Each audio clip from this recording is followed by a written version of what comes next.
Os esqueletos saem do armário. Delator diz que Sérgio Moro deu sinal verde para investigar juízes, desembargadores e ministros do STJ. Selva! Militares davam cobertura aos acampamentos do 8 de janeiro. Veja no depoimento da influencer da extrema-direita. Olha, o que eu vi, né, no dia 8 foi uma polícia inerte. A lista dos políticos mais rejeitados do Brasil. Eu vou ler! Adivinha quem lidera? Entre outras mil és do Brasil. O ICL Notícias, segunda edição, está no ar. De solo és mãe, gentil, pátria amada, Brasil.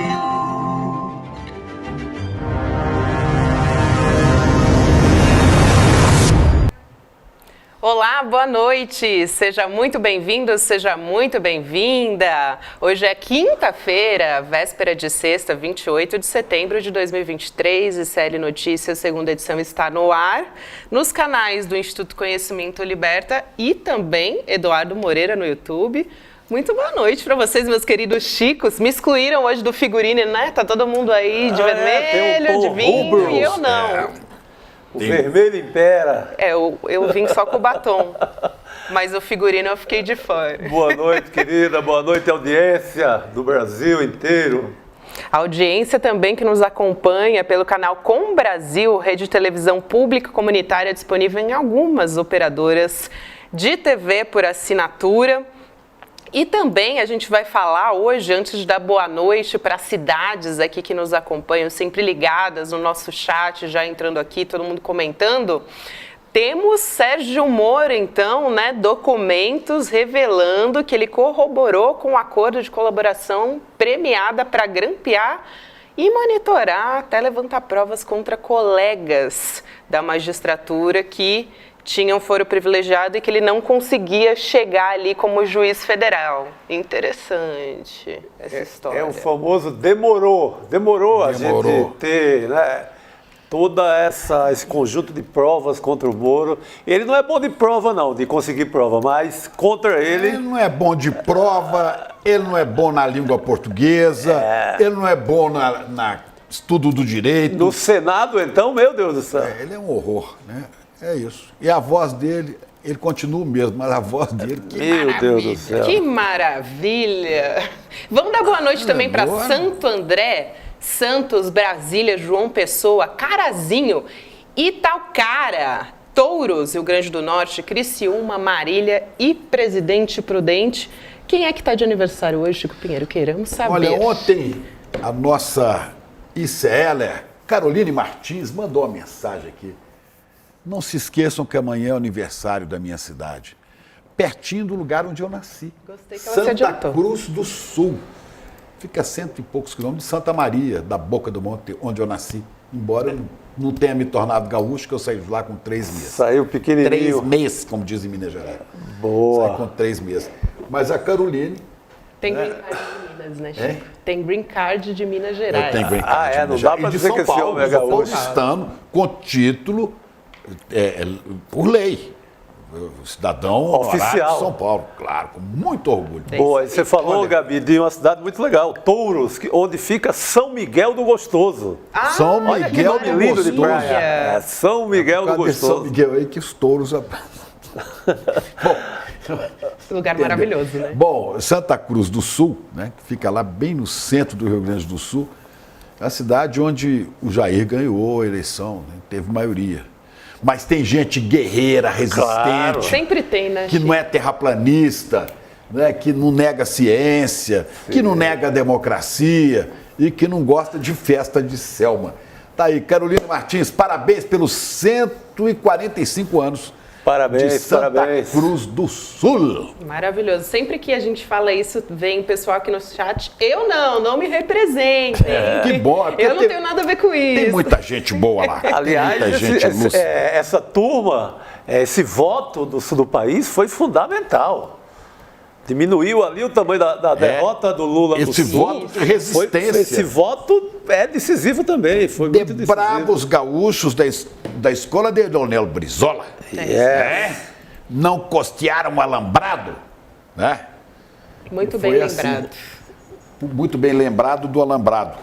Vamos falar hoje de um dia de solenidades no país, né? Hoje tomou posse, agora está tomando posse, acho que não acabou a cerimônia ainda, o ministro Luiz Roberto Barroso, numa cerimônia que teve a presença do presidente da República, das maiores autoridades do país, mais de 1.200 convidados. Ele vai ficar até 2025 na presidência do Supremo Tribunal Federal. É, de um lado, algo auspicioso, porque o ministro Barroso é um ministro de posições progressistas, não é? E assume, no momento grave de confronto de poderes, né? Ontem a gente viu com o Senado votando com uma pressa louca a questão Com urgência, né? do marco temporal, né? Contrariando o Supremo, né? Contrariando o mundo, né? Porque o mundo nesse aquecimento, numa semana que a gente vive isso de forma dramática. O Senado vai e vota... Não, e o Senado e o Parlamento que se omitiu nessa questão e que obrigou o Supremo a se manifestar. Quer dizer, não assumem sua responsabilidade, não cumprem o seu papel. E quando o Supremo, então, decide, está legislando, não é papel do Supremo, é papel do Supremo fazer o que vocês não fazem. E votou contra os direitos dos povos indígenas, né, Chico? Sim, Contra o direito dos povos indígenas. Coisa feia. E tiro no pé para a bancada do agro, né, que votou, do pessoal do agro, que votou contra o marco a favor do marco temporal, né, contra os indígenas, e é um tiro no pé, porque isso queima a imagem do Brasil lá fora, daqueles que compram, né, Sim. a produção deles. Foi um negócio... Chico, isso é burro, até do ponto de vista do capitalismo, até do ponto de vista do lucro. O mundo não quer saber mais disso, cara. Ô, Chico, ontem mesmo, Gabi, lembra? Ontem mesmo eu falei aqui que cada dia fica mais verdadeiro. Isso aí. Cada dia fica mais verdadeira a previsão de Ulisses Guimarães. Está achando ruim esse Congresso? Espera o próximo que vai piorar.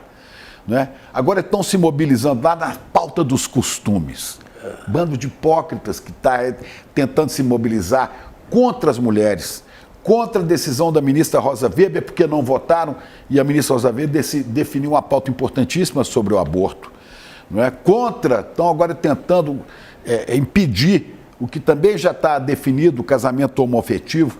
Quer dizer, o problema é o BBB. Não é o Big Brother Brasil, não, é muito pior. Pior do que isso. É pior. É a bancada... É a bala, a Bíblia e o boi, né? BBB. Bancada da bala, são esse monte de sargento fulano, coronel cicrano, mas não sei quem, caque para aqui, caque... Esse lixo que Bolsonaro botou na política, levou, né? É um entulho bolsonarista que está no Congresso, né? A bancada da Bíblia é esse mundo de pastores que, como a gente vê...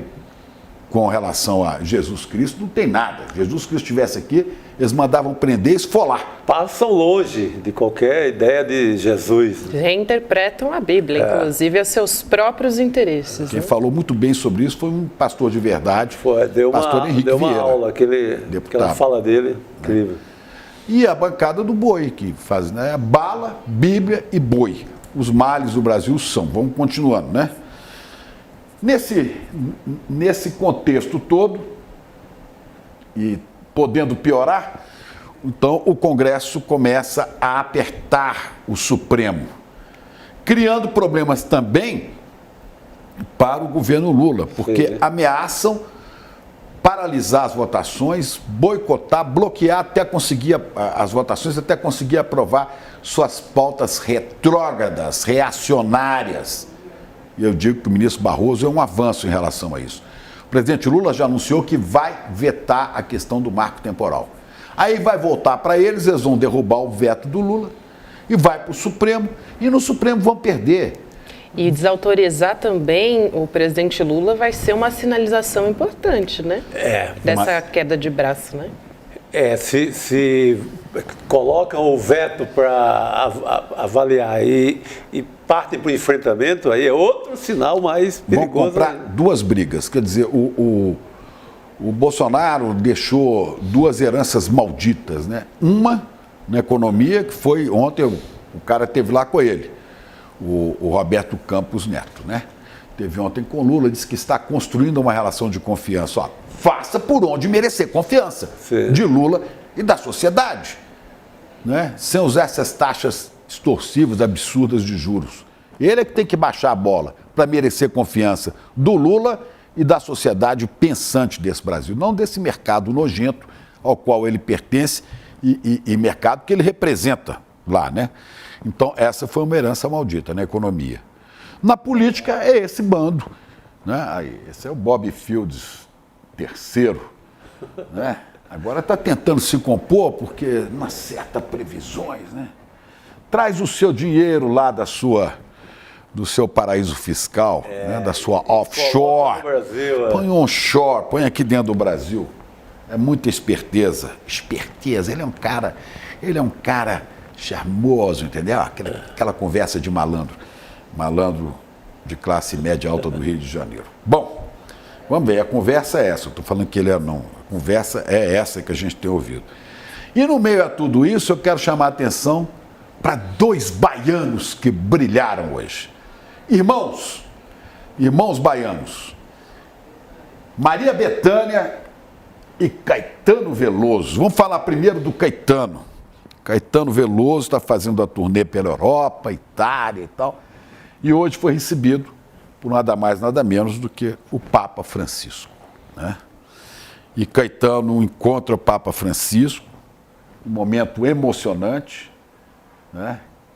E o Caetano fala, infelizmente, existe pecado do lado de baixo do Equador. Eu não sei que ele disse isso, né? Mas ele contou os pecados que estão do lado de baixo do Equador, contrariando a própria música. Ele disse o Haiti é aqui. Caetano falou da Bahia, da sua querida Bahia, onde tiroteios, chacinas, toque de recolher, né? Lei de silêncio, polícia que mais mata no Brasil. Bahia está terminando este mês com mais ou menos 60 mortes, 56 ou 57 provocadas por policiais em confronto com criminosos ou suspeitos de serem criminosos, por briga de facções, por uma coisa horrorosa. Hoje, Chico, eu estava te falando, 2 policiais foram mortos, sabe como? Um matou o outro, porque eles estavam à paisana, um encontrou o outro, olhou e disse, você tem que se render, achando que o outro policial era bandido. O outro policial viu esse aqui, mandando se render, um atirou no outro, morreram os 2. Meu Deus do céu. É a tragédia que a Bahia está vivendo, onde é preciso, eu não vou dizer nem intervenção federal, mas é preciso que o governador Jerônimo, que é um cara sério, né, busque com as autoridades federais uma política de emergência de segurança pública para conter o que está acontecendo lá. E Caetano Veloso falou também do Rio de Janeiro, onde ele mora, a cidade que o acolheu e onde ele vive, né? Então ele disse algumas palavras uma carta que Caetano entregou ao Papa. Santo Padre, onde moro, cidade do Rio de Janeiro, a violência atingiu índices iguais ao das grandes guerras pelo mundo.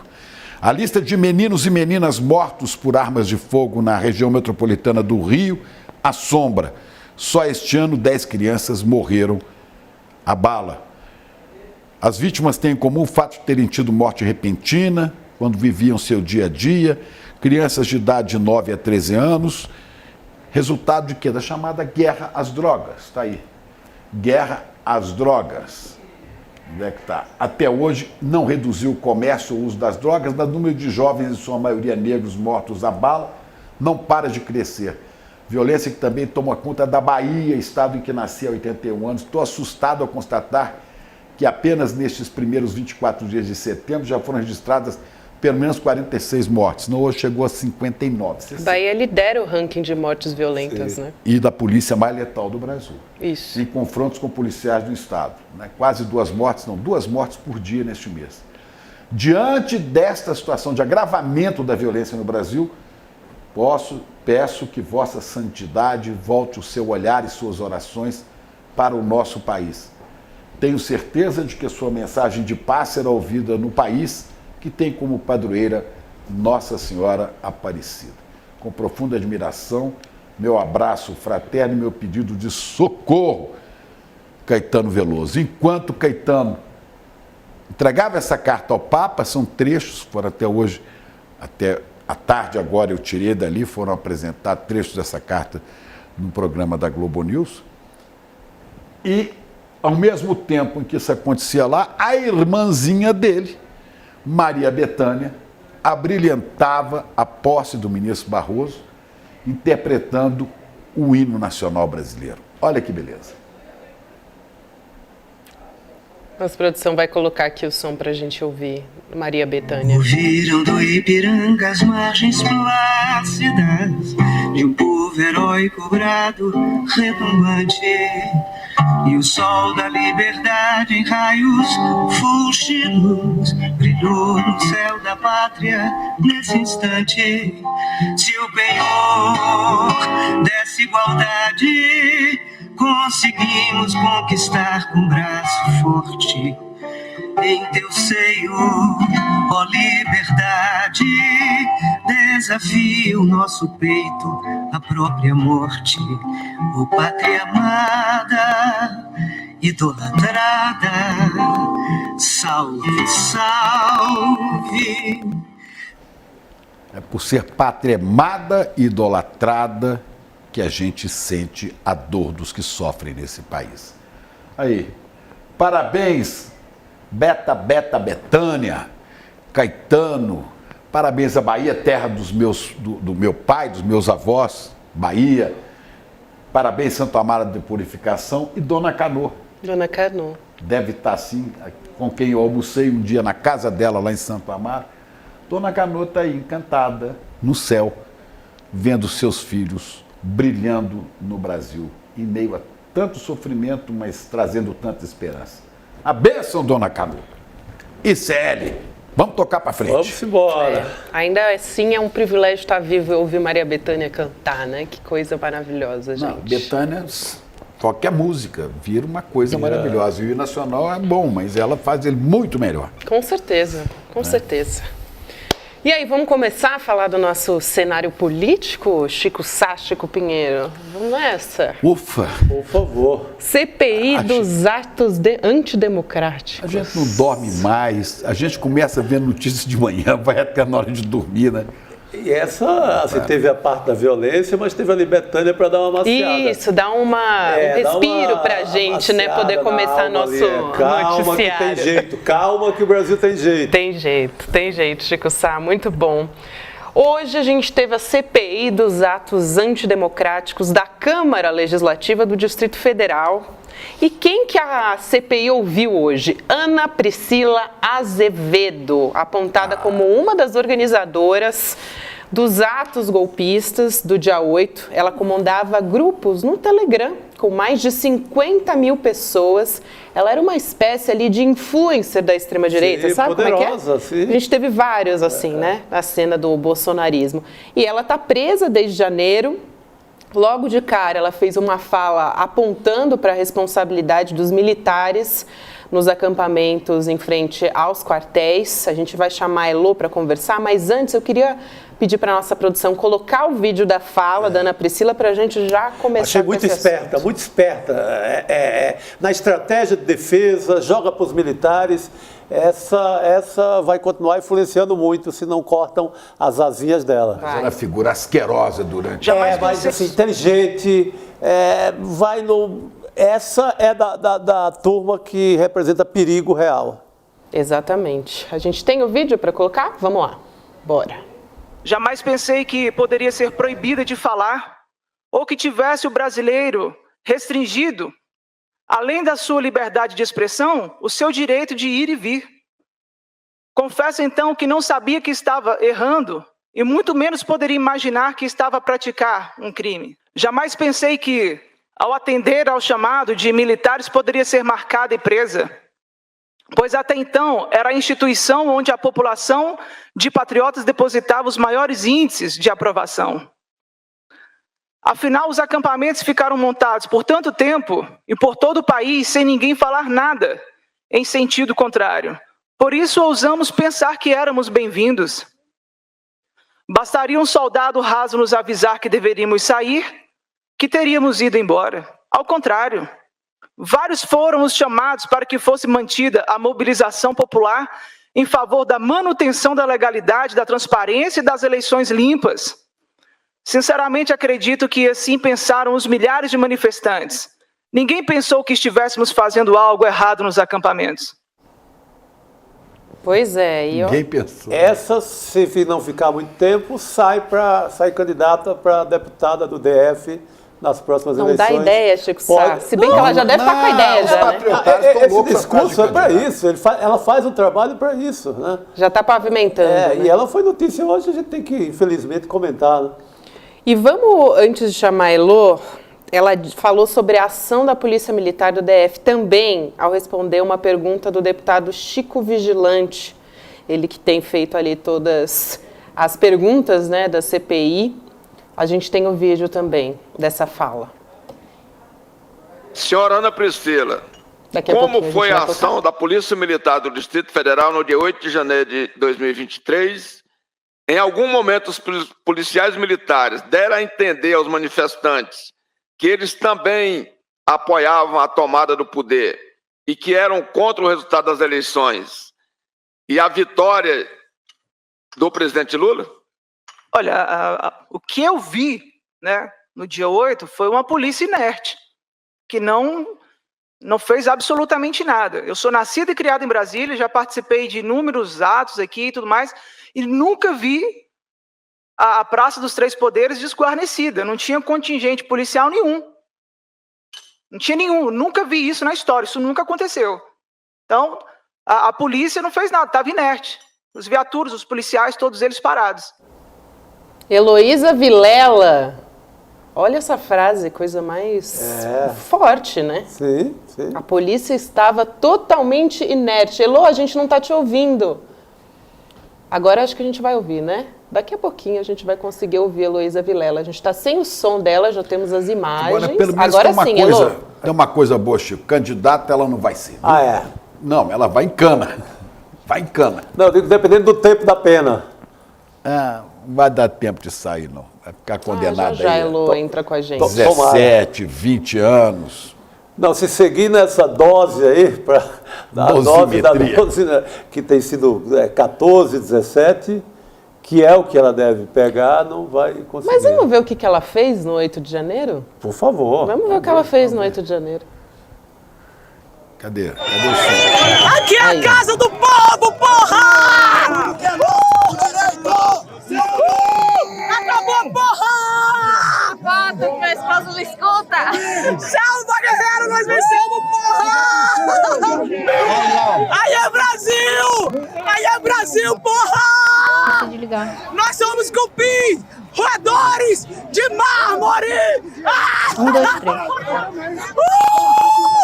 Chora, petista! E galera, a viatura é tudo nosso! O Brasil é nosso! A viatura... Me lembrou uma frase, o Brasil é nosso, mas a papuda é nossa.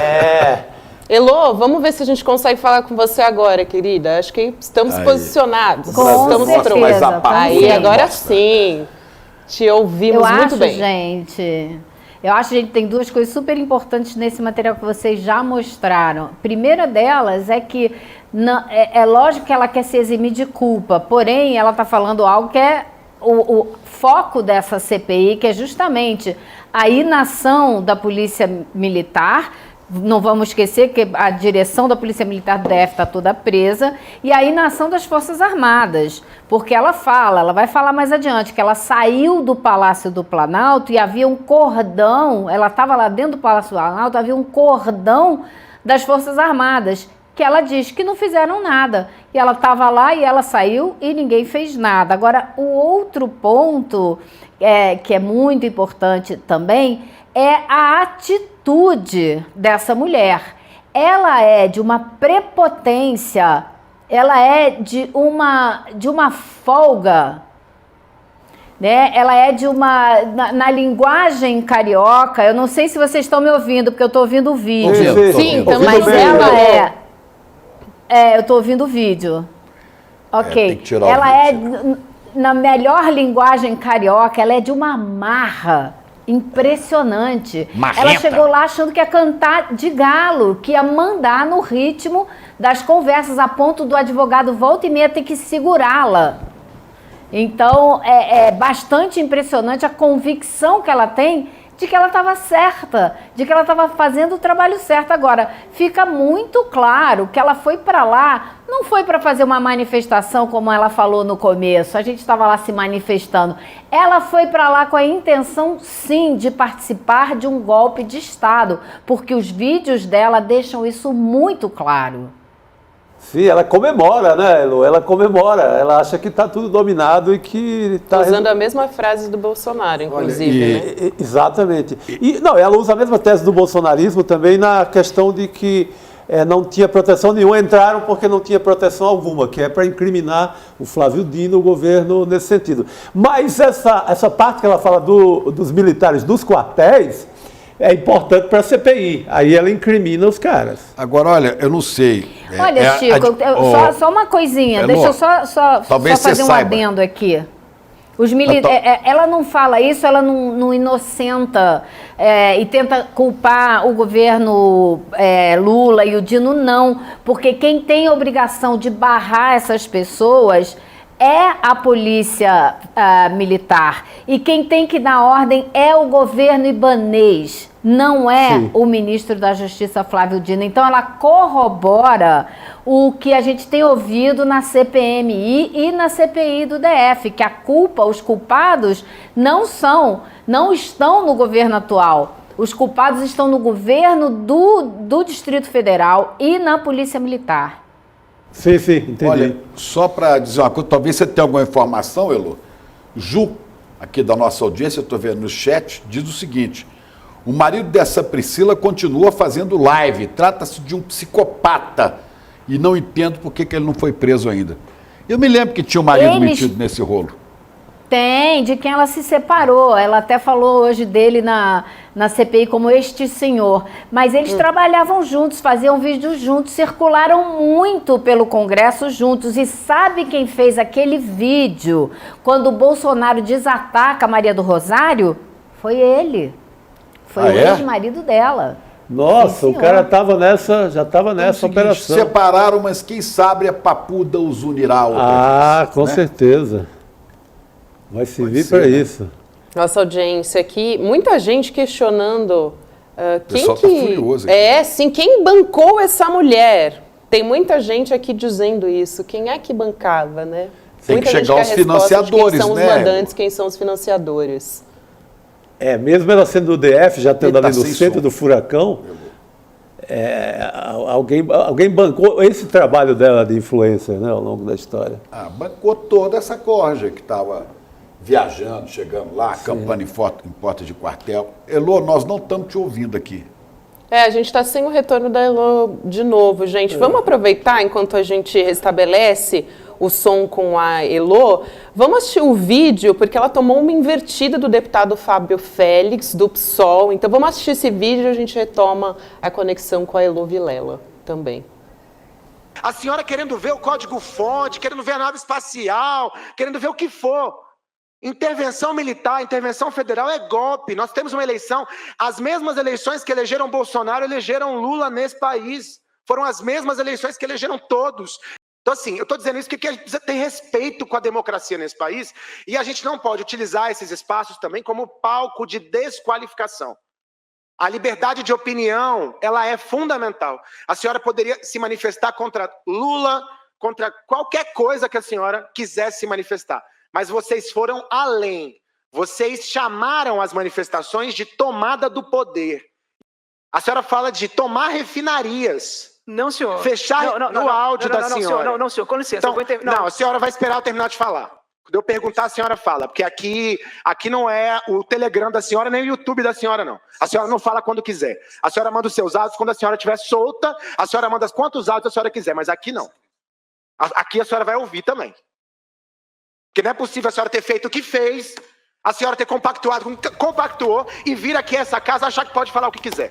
Tentado destruir a democracia brasileira, incitado pessoas nesse país a destruir a democracia brasileira e achar que vai vir aqui e falar o que quiser. Aqui não é assim. Aqui todos os deputados foram democraticamente eleitos pela urna eletrônica, pelo código-fonte. Inclusive deputados da direita, da extrema-direita, todos foram eleitos da mesma forma, estão nessa casa e precisam ser respeitados. Elô, como você disse, marrenta a bichinha, né? Que coisa, que coisa. Mas Fábio Félix colocou ela no lugar dela. Ela disse que ela é um cupim que rói mármore. Vai roer grade. Continua. Aqui não é um Telegram da senhora, não. Agora, gente, é importante. Ela era a rainha do Telegram. Ela não era qualquer pessoa no Telegram. Ela tinha uma conta de Telegram que ela tratou hoje. Eu tinha lá uma conta como se tivesse pouquinha gente. Mais de 50 mil pessoas. Então, ela falava com muita gente ao mesmo tempo. Ela era considerada a rainha dos bolsonaristas. E aí, o que aconteceu? Ela saiu do Palácio do Planalto, passou pelo acampamento e foi embora. Ela não ficou ali. E como ela saiu, ela conseguiu se esconder na casa de um amigo, onde ela foi presa 2 dias depois. E por isso, os bolsonaristas começaram a tratá-la como uma traidora, uma infiltrada, dizer que ela não era nada do que ela dizia, que ela estava fazendo isso só para se infiltrar no movimento. E por isso ela andou reclamando muito que estava numa solitária, que foi tratada de uma maneira absurda pela justiça. E hoje, na CPI, eles leram uma nota que foi enviada pela penitenciária dizendo que ela ficou isolada porque eles tinham medo que ela sofresse represálias dos bolsonaristas que estão também na penitenciária, já que eles a consideravam uma infiltrada. Então teria sido para protegê-la de possíveis agressões. Agora, gente, antes ela publicou um vídeo antes do dia 8 dizendo que ia colapsar sistema, que ia tomar poder de assalto, que ia sitiar Brasília. Aí depois, minha senhora, vai dizer que não sabia que estava cometendo crime? Porque ela quer aplicar o caô ali, a história de que é massa de manobra, porque isso, na hora da pena, na hora de aplicar a pena, isso dá uma diminuída na história. Mas não, como a Elô repetiu, ela era uma liderança. Convocou 30 mil pessoas no Telegram. Ela tinha poder de comunicação. E ela ficou hoje discutindo semanticamente o que significa sitiar. E aí o deputado Chico Valente, que é presidente da CPI, puxou o dicionário e falou: sitiar é cercar para atacar, cercar para depois mandar as tropas, para forçar, enfim. Ela não teve por onde fugir, porque ela foi muito bem questionada pelos deputados que estavam lá na CPI hoje. Outamente. Mas é infinita essa galeria de personagens, né? Quando a gente achava que já tinha ido, aparece uma dessa hoje. Vem outro, e vem mais outro, e é uma coisa não absurda, acaba. Né? Vem um que acredita em disco voador, vem outro que acredita que a Terra é plana, vem outro que... Sabe? E é uma seca. Aí vem um que pôs a bomba, fala, mas eu não queria matar ninguém. É só gente maluca, né? Ninguém sabia de nada, né? Ninguém tinha ideia de nada, de que era crime. É impressionante, né? De repente todo mundo ficou bonzinho. De onde saiu isso tudo? Será que foi só Bolsonaro que fez emergir esse chorume político no país? É um negócio chocante. Eu acho, Chico, que essa é uma pergunta fundamental e que a gente ainda vai levar muito tempo para responder. De onde saíram todas essas pessoas? Que tipo de sociedade a gente tem que estar produzindo esse tipo de pensamento, esse tipo de crença? Ela falou hoje, isso era uma batalha... não é religiosa, espiritual. Era uma batalha igual a Damares, né, Lô? Olha o grau de seita que isso tomou. Isso é muito perigoso, porque quando você está agindo em função de uma seita e não em função de ideais políticos, projeto de país, você comete loucuras, né, em nome de uma seita. Então, eu acho que essa é uma pergunta, Chico, muito profunda e que merece que a gente se debruce sobre ela com estudos muito sérios para ver que país a gente tem, para a gente olhar no espelho, realmente entender onde é que a gente está, para ver como é que a gente caminha para frente. Olha, lá nos anos 90, né, os Titãs fizeram essa profecia, né? Lá nos anos 90, já há mais de 20 anos. Bichos saiam dos lixos, baratas me deixem ver suas patas, ratos entrem nos sapatos do cidadão civilizado, pulgas que habitam minhas rugas, oncinha pintada, zebrinha listrada, coelhinho peludo vão se fuder. Porque aqui na face da terra só bicho escroto que vai ter. Desculpa a linguagem, mas é a letra da música. E a letra foi profética, bichos escrotos saiam dos esgotos. Bichos escrotos venham enfeitar meu lar, meu jantar, meu nobre paladar. Eles ouviram e saíram. O Titãs tinha toda a razão. Essa zoologia toda pulou do esgoto e a gente mais viu. Uma vez, desculpem as palavras. Agora, uma das coisas mas é que letra de música. possibilita...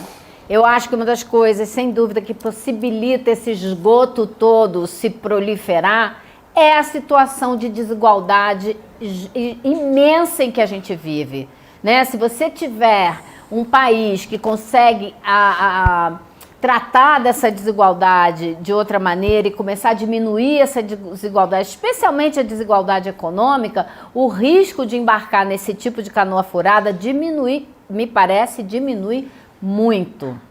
Sim, totalmente. Só para complementar isso que a Elo falou da guerra espiritual, é muito forte esse discurso e apareceu muito nas palavras da Michele Bolsonaro, da própria Damares Alves, dizendo que não era uma questão política, era uma guerra espiritual. Sim. Ela falou isso durante um culto, quer dizer, querendo trazer o Bolsonaro à frente de uma guerra santa, né? Uma espécie de homem que ia à frente de tudo isso. Então, esse discurso é muito forte, né, Elo? Muito forte, muito perigoso, muito perigoso, e esse discurso a gente tem que desmontar com certeza, porque isso mobiliza as pessoas de uma maneira totalmente irracional, né? Totalmente irracional, como se fossem resolver os problemas através desse tipo de ação e não através da política na democracia, porque é isso, né? A política é esse espaço onde a gente vai debater essas ideias e tirar os projetos de país que a gente quer. É na política que se resolve tudo, não é fazendo discurso antipolítica como eles fazem. Exato. Mas tem uma coisa mais importante. Da mesma maneira que é preciso fortalecer a educação para que as pessoas não acreditem em negação da ciência, né, das questões climáticas, é preciso que elas aprendam, que leiam ciência, que aprendam. Mas é preciso, sobretudo, e eu me lembro que o Frei Beto tem batido muito nessa tecla, da educação política. Sim. É preciso que o próprio governo, usando toda a sua estrutura, seus ministérios, né, toda essa rede capilarizada que propicie, assim como na Igreja Católica existiu num determinado momento, nos anos 70, as comunidades eclesiais de base. Até os 80. Da mesma maneira que as SEBs funcionavam para falar de um evangelho mais coerente com a realidade brasileira, é preciso que pequenos grupos comecem a se articular para ter educação política.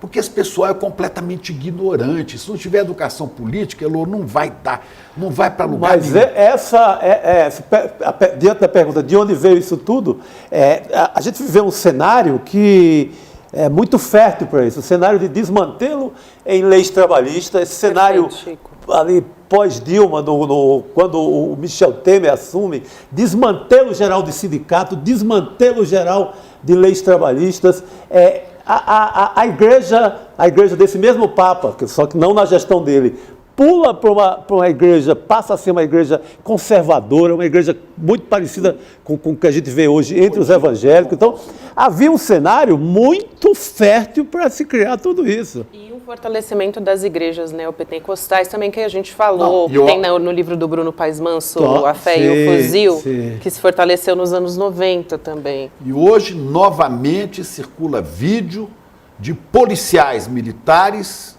reunidos em templos da Igreja Universal do Reino de Deus. Sim. Sabe? Sendo instrumentalizados com a mistura de fé e essa política asquerosa para incitar a violência. Pois é, isso prova que está vivíssimo tudo isso, né? Domingo, gente, vai ter eleição.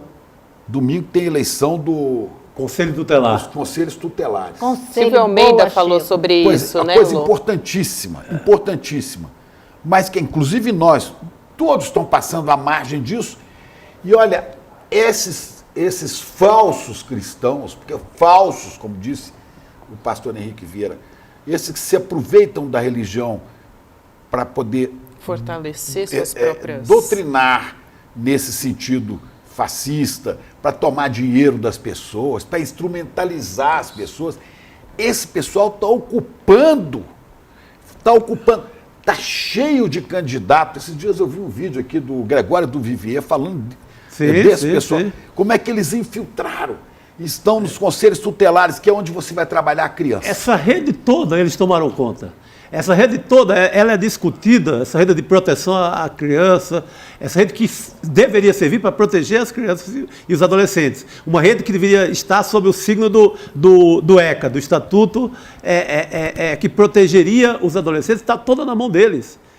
Isso é discutido no culto das igrejas, dessas igrejas, é discutido essa eleição de domingo.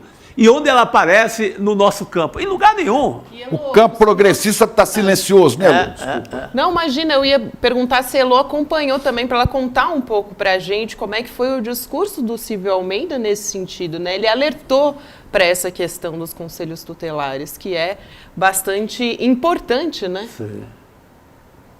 Eu, infelizmente, não acompanhei, não estava presente. Agora, é vital e a gente precisa se envolver. Todo mundo que está preocupado com o futuro do Brasil tem que se envolver nessas eleições também, tem que estar atento, procurar quem são os candidatos progressistas e participar da eleição. Não pode deixar espaço para ser ocupado por esse pessoal, não pode. Então tem que entrar na internet, procurar o nome dos candidatos, cada um na sua cidade, procurar, pegar o título de eleitor domingo e votar, porque eles vão votar em peso. E houve uma tremenda omissão, inclusive nas redes sociais, né, do pensamento mais progressista, deixando esse espaço. Esse espaço está entregue aos picaretas, aos evangélicos picaretas, neopentecostais, picaretas. Está ocupado esse espaço, está ocupado por maus militares, pela turma da Damares. Então, não tem jeito, cara. Aí fica difícil você, depois, no futuro, lutar contra essa levaram a religião para eles levam para a Constituição, eles contaminam a Constituição com religião. E agora o ECA, que é o Estatuto da Criança e do Adolescente, também contaminado por uma discussão religiosa. Isso é maluquice. É porque os tentáculos estão realmente, né, se embrenhando para todos os lugares, né? Porque é uma maneira também de você... É mais uma maneira, na verdade, né? De você abocanhar mais uma população e aí na base, sabe, Gabi, na base. Esses conselhos tutelares, eles decidem a vida das crianças largadas na cidade. Exato. População vulnerável. Da adolescente atacada, inclusive sexualmente, entendeu? É muito importante. Muito importante. E você não vê, esse não é um assunto de mídia nenhuma, né? Isso é uma falha. Pois é, mas todo mundo pode votar domingo. Basta ir à sua sessão eleitoral, levar o título e votar. Agora, eu sei que a maioria das pessoas do nosso campo de pensamento, campo progressista, a maioria não sabe nem que candidato está disputando. Então tem que olhar, tem que procurar, tem que ir atrás e tem que votar. E tem que ocupar esses espaços, porque esse espaço está sendo ocupado pelos pastores picaretas, não é? Esse espaço, o espaço da base da Polícia Militar está sendo ocupado por eles também, que estão fazendo pregação. Quer dizer, amanhã a gente se depara com um país que a gente fica chocado, fala de onde saíram esses aí. Saíram da omissão nossa, da falta de educação política, da falta de... E essa mistura aí de força de segurança com religião, Cara, meu Deus do céu, isso é explosivo, isso pode esperar que daqui a poucos anos a gente vai ver desgraça em relação a isso, infelizmente. E eles estão, você vai na Igreja Universal, está lá dentro a polícia e a milícia, então é uma tudo junto. Combustão, sabe, pesadíssima. Gente, vamos falar também de uma pesquisa importantíssima, a pesquisa Atlas, que mostrou quem são os políticos mais rejeitados do Brasil, né, Chico Sá? Foram entrevistadas 3.000 pessoas e olha o que deu. Vamos colocar aqui na tela. Adivinha quem é o político mais rejeitado? Olha, para surpresa... De 0 pessoas. Mas eu acho surpreendente, sabe por quê? Porque normalmente as pessoas não ligam. O cara que está na presidência da Câmara, ele passa um pouco ileso ali. E passa ensaboado. E que bom que estão prestando atenção. Que ótimo. Sinal que o nosso trabalho, inclusive o nosso trabalho aqui, está sendo visto.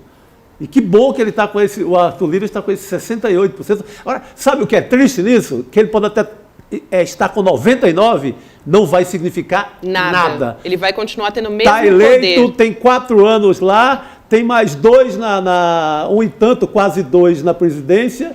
E ele vai chantagear e sequestrar o governo e pedir a Caixa Econômica da mesma maneira.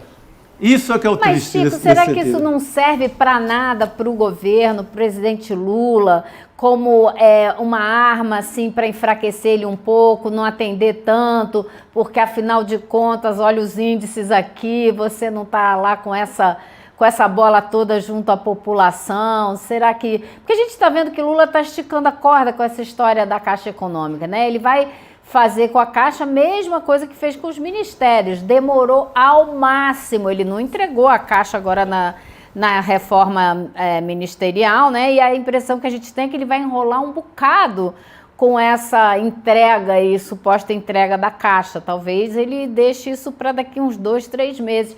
Quem sabe essa pesquisa não ajuda ele a ter um pouco mais de argumento para não se dobrar tanto as cobranças e as chantagens de Arthur Lira, né? Pô, Elô, perfeito. Não, eu adoraria que isso passasse a valer. Que eu saí de um comentário sem esperança, mas você já me devolveu um pouco de crença mínima, né? Vamos apostar nisso aí. Vamos ver a lista inteira, gente, porque é muito interessante a gente olhar. O personagem nos paralisou. Claro, óbvio, né? Chico, óbvio. Olha só, tem vários pontos interessantes aí pra gente trazer. Por exemplo, a Janja, mesmo não sendo política, quer ir lá, Chico? Pra gente olhar aqui um por um. Mas a Janja na lista surpreende, né? É a lista dos mais rejeitados. Sim, sim. Campeão de rejeição é Arthur Lira. Tá aí. Campeoníssimo, né? Disparado, disparado. Quase 70%. Depois vem Ciro Gomes. Me surpreende também, porque ele não está nem na cena. Cidadão, né? Não está na cena política. Inclusive por isso, que ele está afastado, ele teve uma votação muito pequena na eleição e não está no foco, né? Não está na vitrine com essa... talvez... Pela covardia na primeira eleição, ter fugido do Brasil. Talvez, mas talvez por ter se aliado um pouco com a direita. Talvez por isso. Depois vem o Moro. Que poderia estar no lugar do Ciro. Eu na minha lista, eu mudaria. Esse vai subir agora, porque hoje tem notícia dele aqui. Sim. Hoje apareceu história porca dele aqui. Nós vamos falar disso. Ô Chico, eu trocaria essa ordem, na minha vontade particular. Eu também mudaria tudo. Eu mudaria. O Bolsonaro está em 4º lugar. Para a nossa audiência também, dizer para a gente qual seria a lista que elas fariam. Interessante também. Interessante. Boa. Pelo menos primeiro e segundo, né? Isso. Os 3 primeiros, vai. Quem seriam os 3 primeiros Moro mais rejeitados? Seria o meu segundo. Tá aí, quais seriam os seus primeiros, Elô? Diga lá. 3 primeiros. Os meus 3 primeiros, Arthur Lira e Arthur Lira. Ai, Elô, eu pensei... Olha que coincidência, eu pensei a mesma coisa. Boa. Você pensou a mesma coisa? E você, Gil? Eu seria Bolsonaro, Arthur Lira e Moro. Boa lista. Bolsonaro eu já não botei porque ele já é inelegível para mim. Ele já tá, não, mas ele já está fora da parada. Mas eu colocaria pela história. Pela história ele não pode ficar esquecido assim não, sabe? Mas Tá pela certo. história, se eu for julgar quem é o responsável por tudo isso que a gente está vivendo, em primeiro botaria o Moro. Se não fosse a lambança do Moro, do Marreco lá com aquela questão da Lava um bom Jato, exercício. não tinha o segundo da lista, que para mim é Bolsonaro. É Bolsonaro, que é filho de Moro. Tem a E responsabilidade Arthur de Lira, Aécio que é Neves filho de também. Bolsonaro. Então eu botaria Moro, Bolsonaro e Arthur Lira. Assim, Arthur Lira, filho de Bolsonaro. Filho político, Sim. Bolsonaro, filho de Moro. Boa. Agora, aí vem Eu não Rodrigo sei, eu Pacheco. mantive o Arthur Lira na frente porque ele é o que está causando os maiores males no Brasil hoje. Entendo completamente, Lu, entendo completamente. A gente botar na atualidade, sim. É. Né? Porque o Bolsonaro é um cadáver político no momento. Separando alguns aqui da nossa E audiência. o Moro será sepultado em breve, mas o Arthur, politicamente. o né? Moro virou, é alguma coisa entre o folclórico e o nada mais, né? Agora, o Arthur Lira não, o Arthur Lira ele é atuante na maldade permanente diária, né? Então, Arthur Lira, Ciro Gomes, Moro, Bolsonaro. E aí vem Rodrigo Pacheco. Não entendo, não compreendo. Lembra? Porque ele meio nem fede nem cheira. Ontem ele fez O picolé de chuchu atual é ele, né? Ontem ele tomou uma atitude canalha em colocar em votação o marco temporal. Mas ele está tão chuchu, no certo sentido, que... Cara, e para mim é uma tristeza, porque o Rodrigo Pacheco, né, tem um brilhantismo eleitoral em Minas Gerais. E Minas precisava ter um cara, né, do tamanho dele, não só o tamanho físico, que isso aí ele é grande, né, mas de estatura ética, política, jovem, e ele poderia ser isso. Mas, infelizmente, depois vem Michele, rejeitada. Pode ser até candidata. Né? O que vocês acham disso aí? Eu acho que ela tem que estar lá sim, porque ela é coautora de muita coisa que aconteceu no governo passado e ela é ponta de lança para esse avanço gigantesco desses evangélicos, nada a ver com a religião, vamos separar, mas dessa ala que se aproveita da política dos evangélicos, foi ela que brigou muito por um ministro extremamente evangélico no Supremo, porque eu particularmente não acredito que Bolsonaro tenha sequer religião, mas ela é ponta de lança nesse processo aí. Claro, tem religião. Não é religião meio do Beuzebu, mas tem. Satanismo também é uma forma de religião. Olha aqui, e depois, nas rejeições, vem Janja e depois Lula, com 48 e 47. É interessante também que a Janja também não é política, mas ela tem sido um alvo muito grande da extrema-direita. Um alvo quando a direita... adotado comportamentos que absolutamente desnecessários, como o de hoje, por exemplo, que ela foi lá achando que estava substituindo o presidente Lula nessa viagem às áreas alagadas. Por quê, gente? Nas enchentes, para quem não sabe, é um ministro. Nas áreas afetadas pelas enchentes lá no Rio Grande do Sul, para quem não acompanhou. E havia ministro do governo lá. Né? Bom, não tem por que ela assumir esse protagonismo neste tipo de coisa. Ela podia estar lá esperando por eles para ajudar famílias, para participar de mutirão, ela podia fazer várias coisas, mas ela, na minha opinião, jamais poderia estar sentada no lugar de protagonismo dessa viagem para visitar essas áreas, como se fosse ocupando o lugar do presidente. Não faz o menor sentido.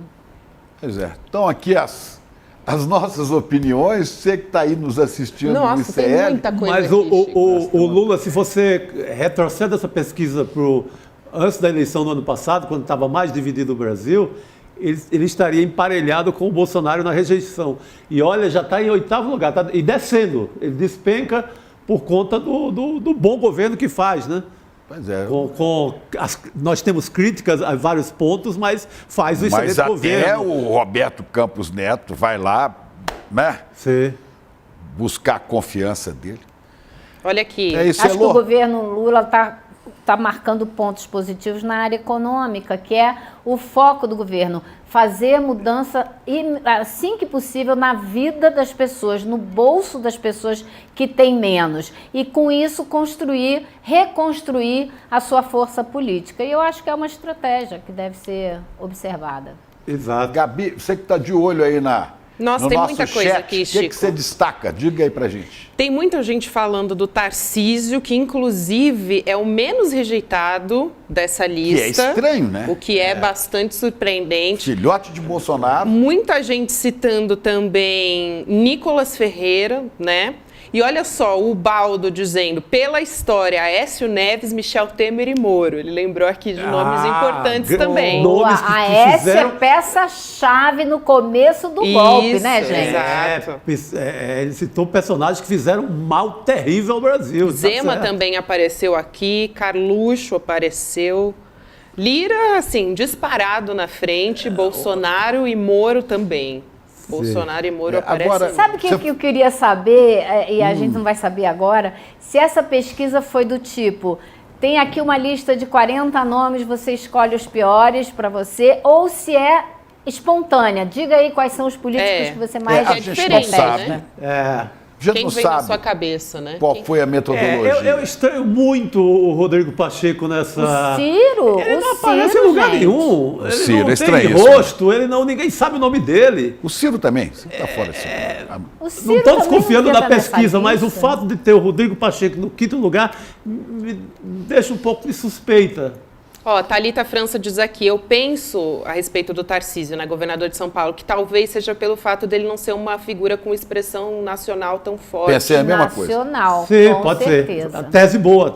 É um bom ponto aqui que ela traz também, porque ele está tentando se descolar desse discurso bolsonarista. É bolsonarista, tá, gente? Mas ele tenta, né, se descolar. Ele tenta com muita habilidade, porque ele faz o quê? Ele tenta para o público, sei lá, para o empresariado metido a moderno de São Paulo, mas não se desliga de fato. E aí joga sempre uma isca para o bolsonarismo, como, por exemplo, proibir vacina de DST aqui em São Paulo, como, por exemplo, querer vetar livros nas escolas.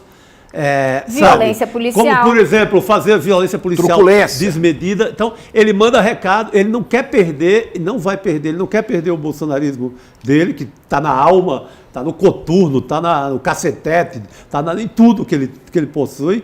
Então, ele não quer perder isso, ele sempre manda ali um atrativo aqui, um atrativo acolá. Aí, claro, ele vai numa reunião da Fiesp, fala bonito para o empresariado paulista, como se nunca tivesse sequer estado com o Bolsonaro. Ele tem se equilibrado nisso.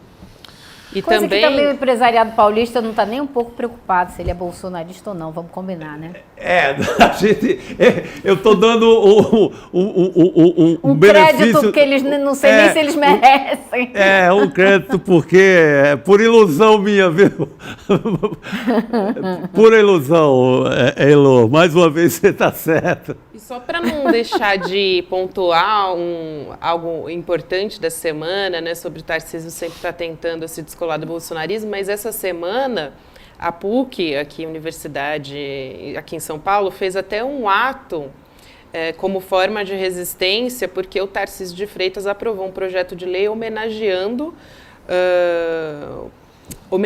Erasmo Dias, que comandava as tropas que tomaram o campus violentamente lá na ditadura, em 76. Ocupação da PUC. Exatamente. Aqui em Pedro. Ou seja... Desses recados para o bolsonarismo. Esse é um deles. Olha, eu sou dessa turma da tortura. Não esqueça que eu também sou a favor da tortura. Eu gosto do Erasmo Dias. É um desrespeito, né? Eu também sou da turma da tortura do Brilhante Ustra. Não esqueçam. É um recado para manter a base bolsonarista.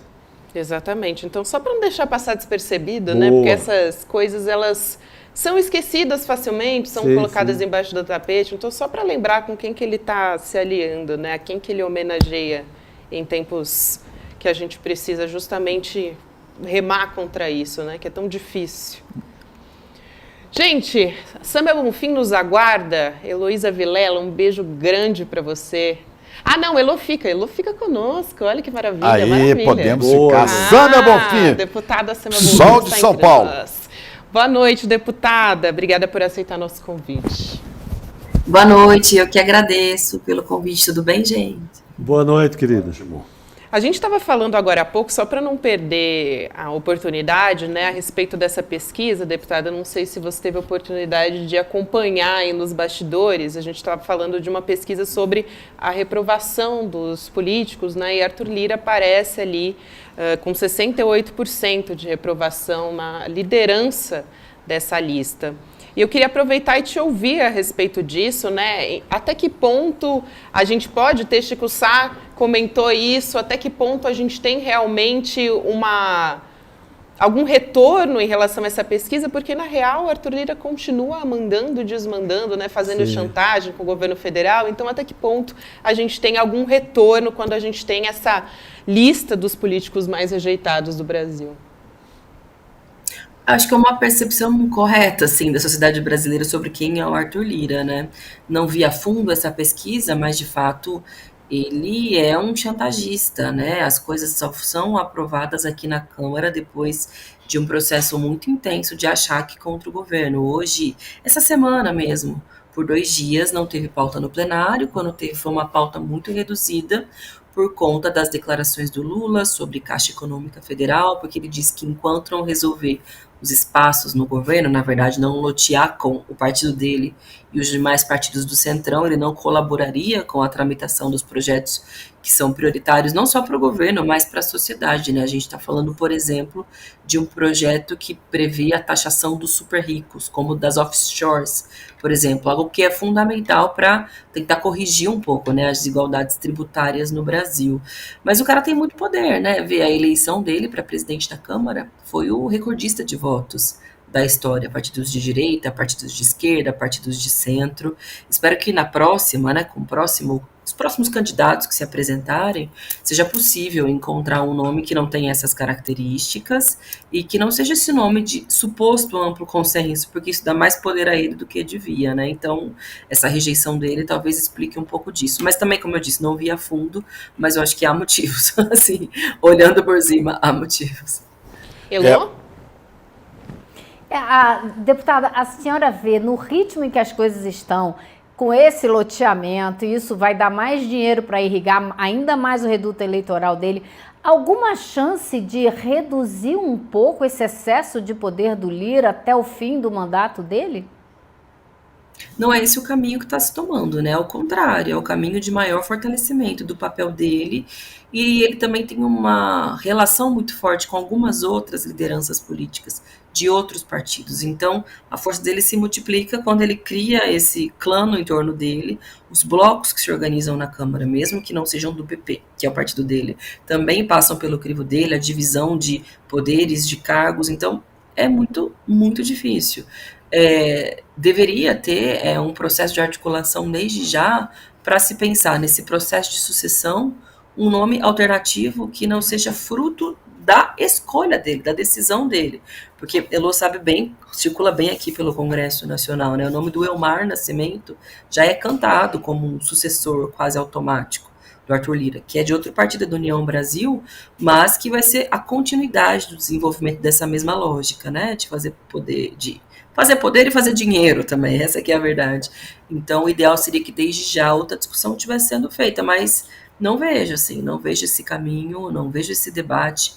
Ao contrário, é dia após dia, mais concessão não só para os partidos do Centrão, né, ou mesmo da direita, como os republicanos, né, que acabou também ganhando o ministério, mas principalmente para a figura do Arthur Lira, que é algo muito perigoso, e espero que encontre limites e resistência e uma articulação por fora, sabe, do alimento desse superpoder mesmo. Bom, deixa eu propor aqui uma mudança. Você quer falar alguma coisa?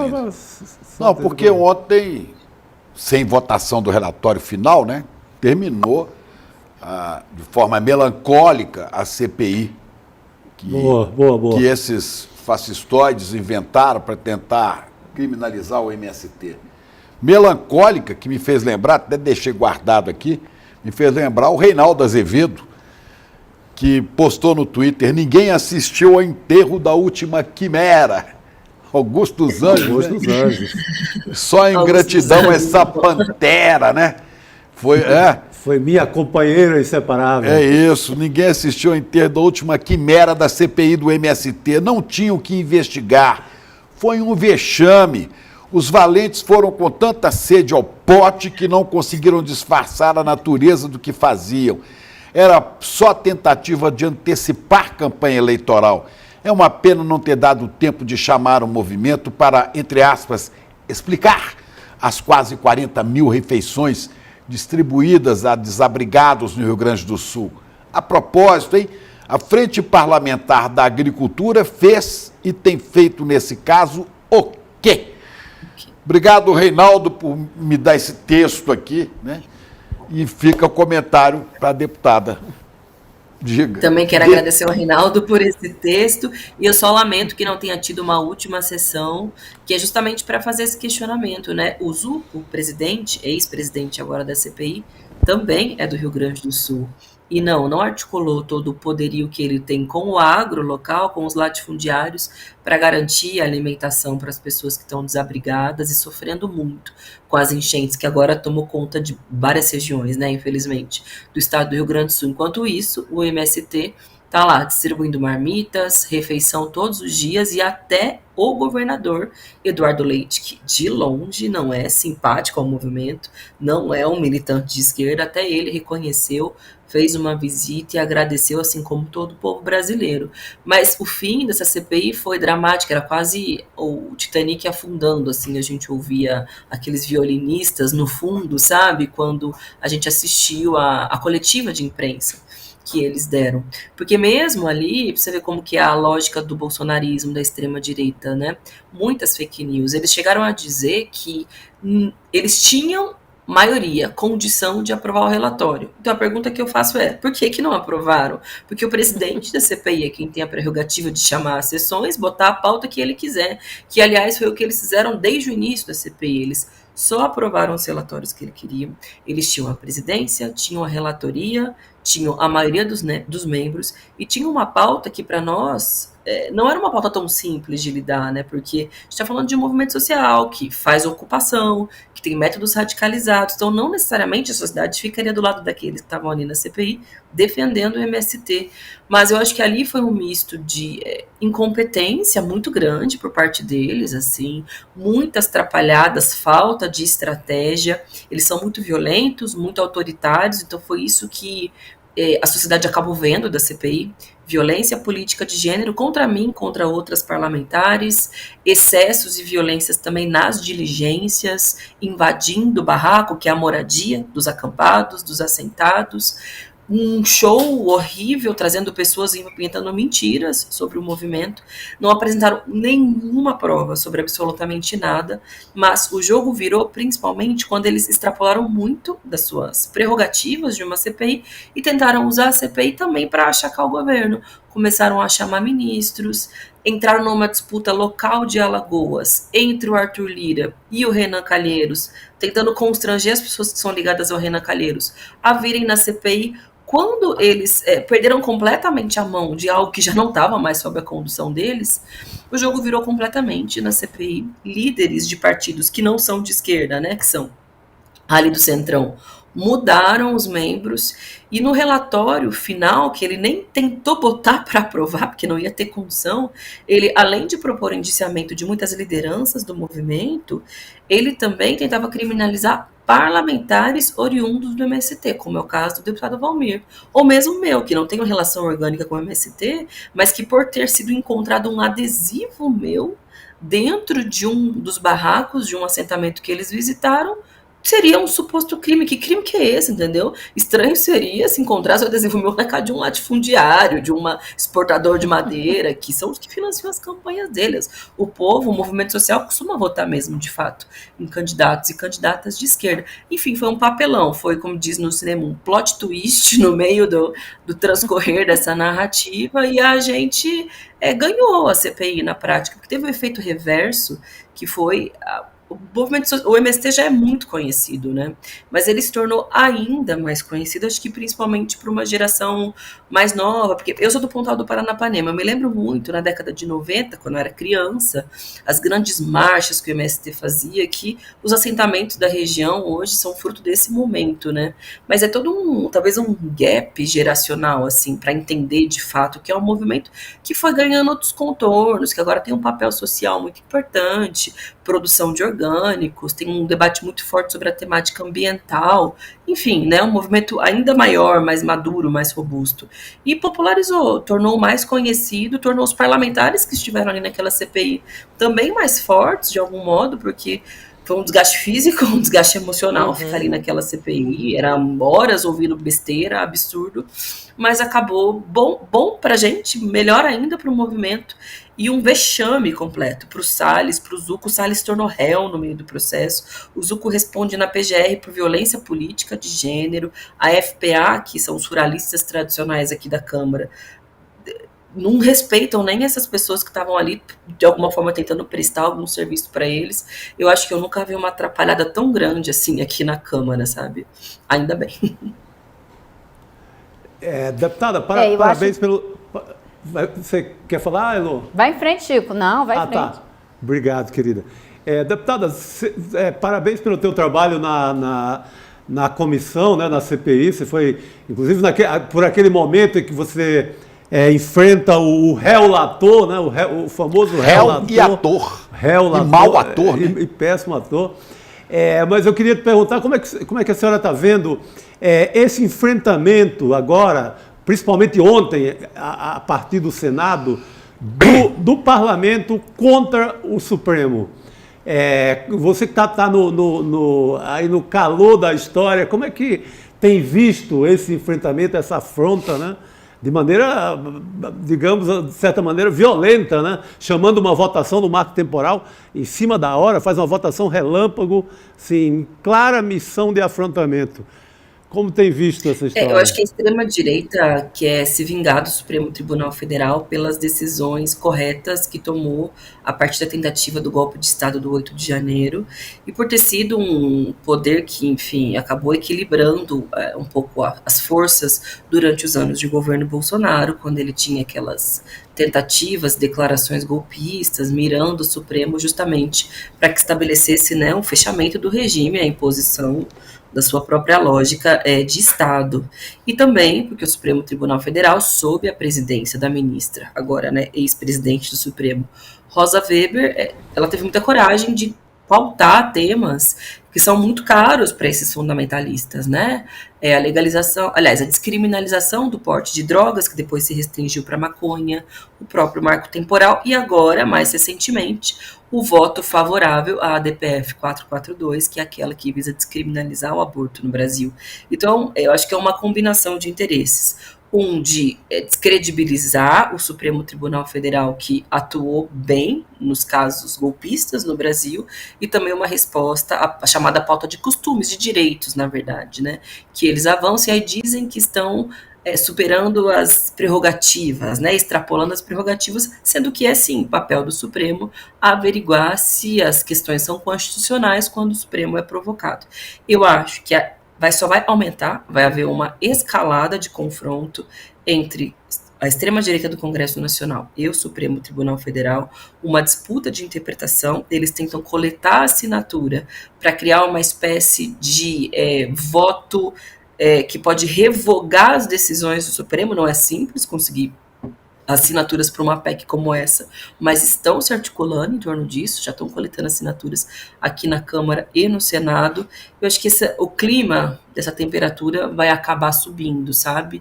E é por isso que eu acho que a gente tem que ter muita seriedade. O ministro Barroso, né, está assumindo no dia de hoje a nova presidência do Supremo. Muita seriedade, muita serenidade para não deixar que eles façam de temas tão fundamentais um oportunismo político, que por um lado é um palanque eleitoral para as eleições municipais, mas mais uma tentativa de desgaste das liberdades democráticas e daqueles que atuam com firmeza contra a extrema-direita no Brasil. Deputada, eu queria perguntar a respeito da PEC da anistia, né, já que a gente está falando aí a respeito do Congresso, que é uma PEC, enfim, muito danosa, né, para a nossa sociedade, no sentido que vai contra candidatos negros e também candidatas mulheres. Agora, tem um ponto importante que é, essa PEC ela tem tido apoio de parlamentares mulheres, que vão desde a direita, mas também de parlamentares mulheres da esquerda. Então, queria te ouvir a respeito disso, como que você tem encarado isso, porque só o PSOL e o Novo orientaram a bancada a votar contra a PEC, né? Foi. Alguns têm um argumento de que tem multas que são muito elevadas, de que a legislação eleitoral ela é muito dura, por isso é natural que os partidos cometam erros e que a cobrança que a justiça faz sobre eles seria muito desproporcional.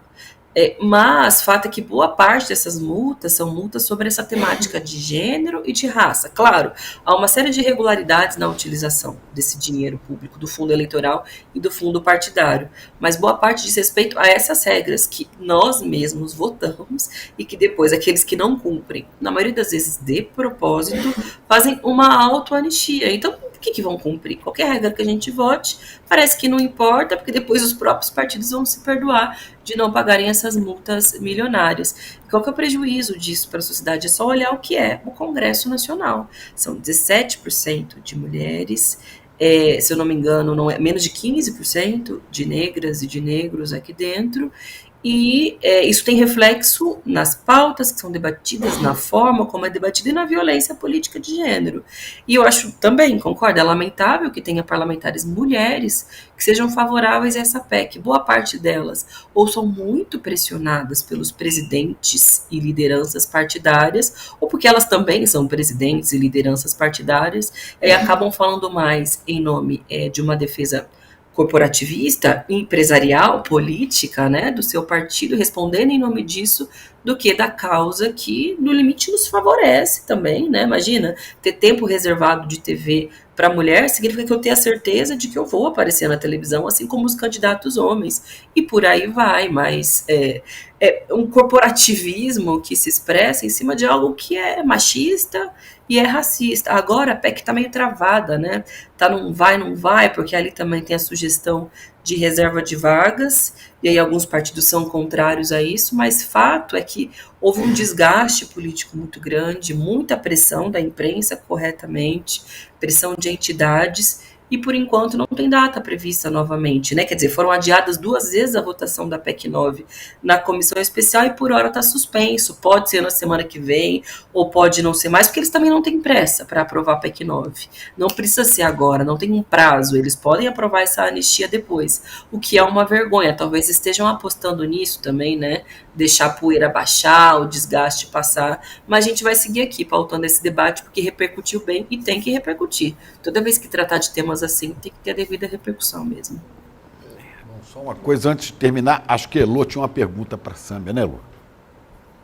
Não, acho que a gente está um pouco atrasado ainda com os próximos 2 convidados que estão na fila. Então minhas queridas Heloísa Vilela e deputada Sâmbia, muito bem-vinda aqui no ICL, sempre de portas abertas para a sua lucidez, para essa visão interessantíssima feminina sobre a questão política no Brasil. Muito obrigado. As duas. Com a serenidade e a firmeza, né? Com a serenidade e a firmeza que demonstrou dentro daquela CPI impossível, que a gente entrava na sala e já se sentia oprimida só de atravessar a porta. Olha, Leonardo Boff tem um livro sobre São Francisco de Assis que se chama Ternura e Vigor. Eu acho que vocês representam bem, as duas representam bem isso. Ternura, que legal. mais vigor. Ai, né, que endurecer-se pero sem perder la ternura jamás. Obrigado, boa noite para vocês. Obrigada, Elu, obrigada, deputada. Obrigada, boa noite. Boa noite. Beijo, tchau, boa noite. Seguimos por aqui, a gente já vai conversar com o Guga, mas essa história da PEC da anistia é algo que a gente acompanha com muito cuidado. Inclusive, a Sâmbia foi a deputada que entrou com o mandado de segurança no Supremo Tribunal Federal, uma das que mais está tentando realmente barrar essa PEC, né? Que pode ter aí bilhões de reais se for aprovada, né? Porque tem que ser aprovada até dia 6, tá, gente? Teriam que correr para aprovar. Né? Tem até a suspeita de que está lá embutido a história para livrar o Jair Bolsonaro, para permitir a candidatura dele em 2030.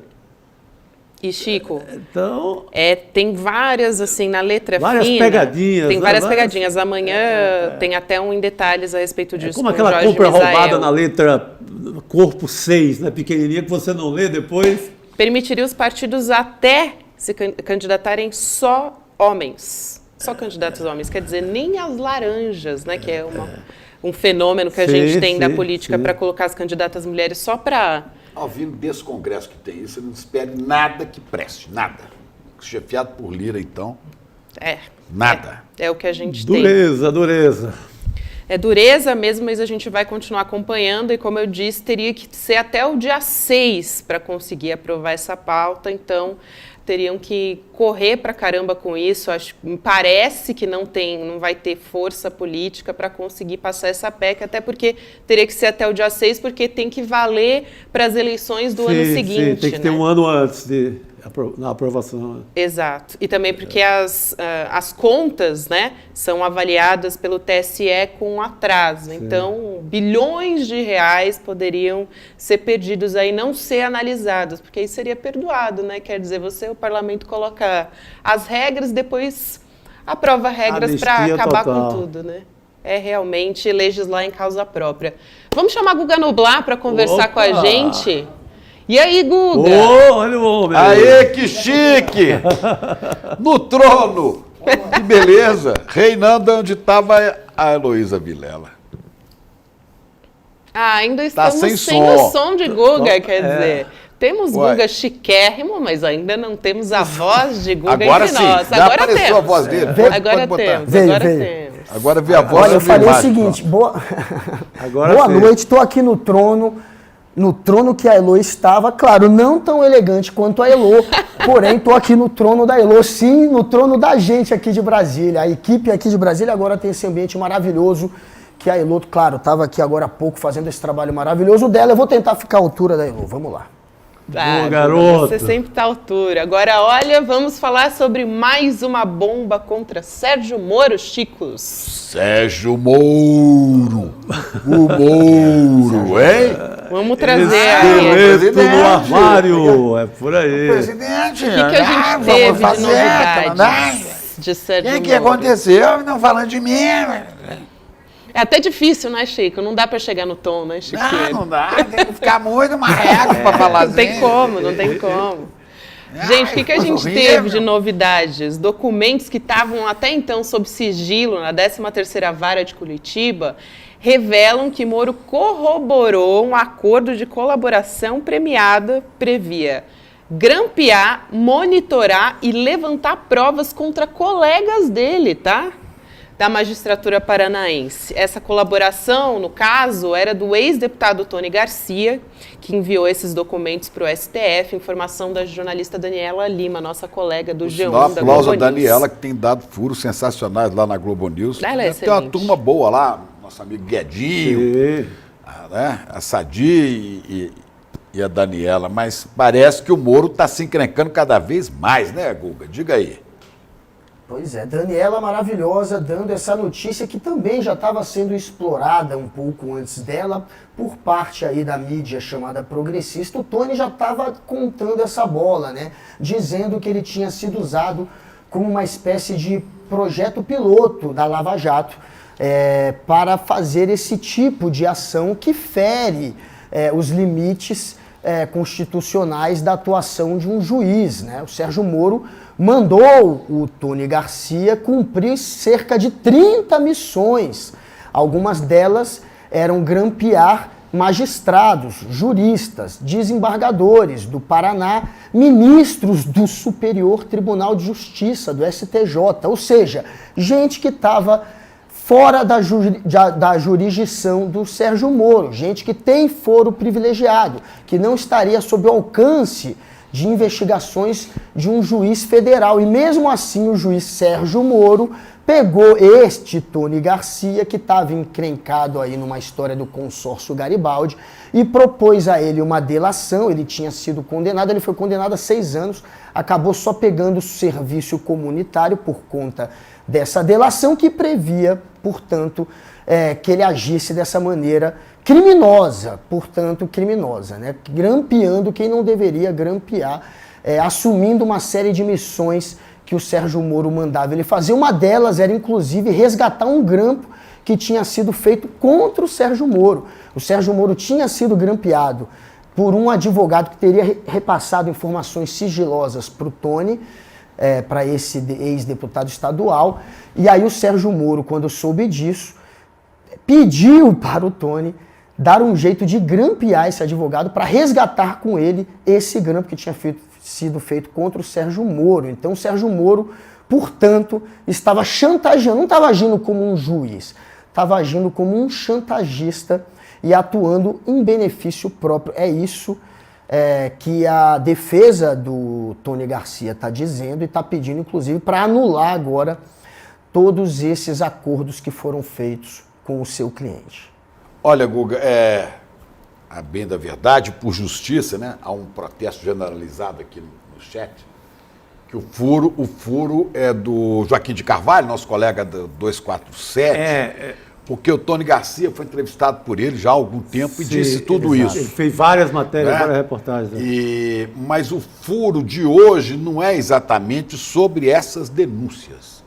O furo da Daniela Lima foi dizer, e aí um furo, que o ministro Toffoli recebeu esse material e agora vai dar uma palavra sobre isso. Eu acho que o furo é esse, é que a coisa está agora na mão do Toffoli para decidir ou não, ou eu estou errado. Avançou, né? O furo de hoje é esse, é da Daniela. É que a coisa foi mas tem que louvar mesmo o trabalho do Joaquim, que vem de... Joaquim vem há muito tempo trabalhando ele é quem aposta, quem coloca o Tony Garcia para falar pela primeira vez, há muito tempo. Isso a mídia convencional não deu bola nenhuma em momento algum. Agora está todo mundo entrando... Mas a mídia convencional não dá bola a esses assuntos enquanto eles não se tornam tão grandes que ela não dá conta de... Exato. Não, é só para fazer a justiça que a audiência está fazendo ao Joaquim e também Carvalho. a Fórum também deu isso, hein?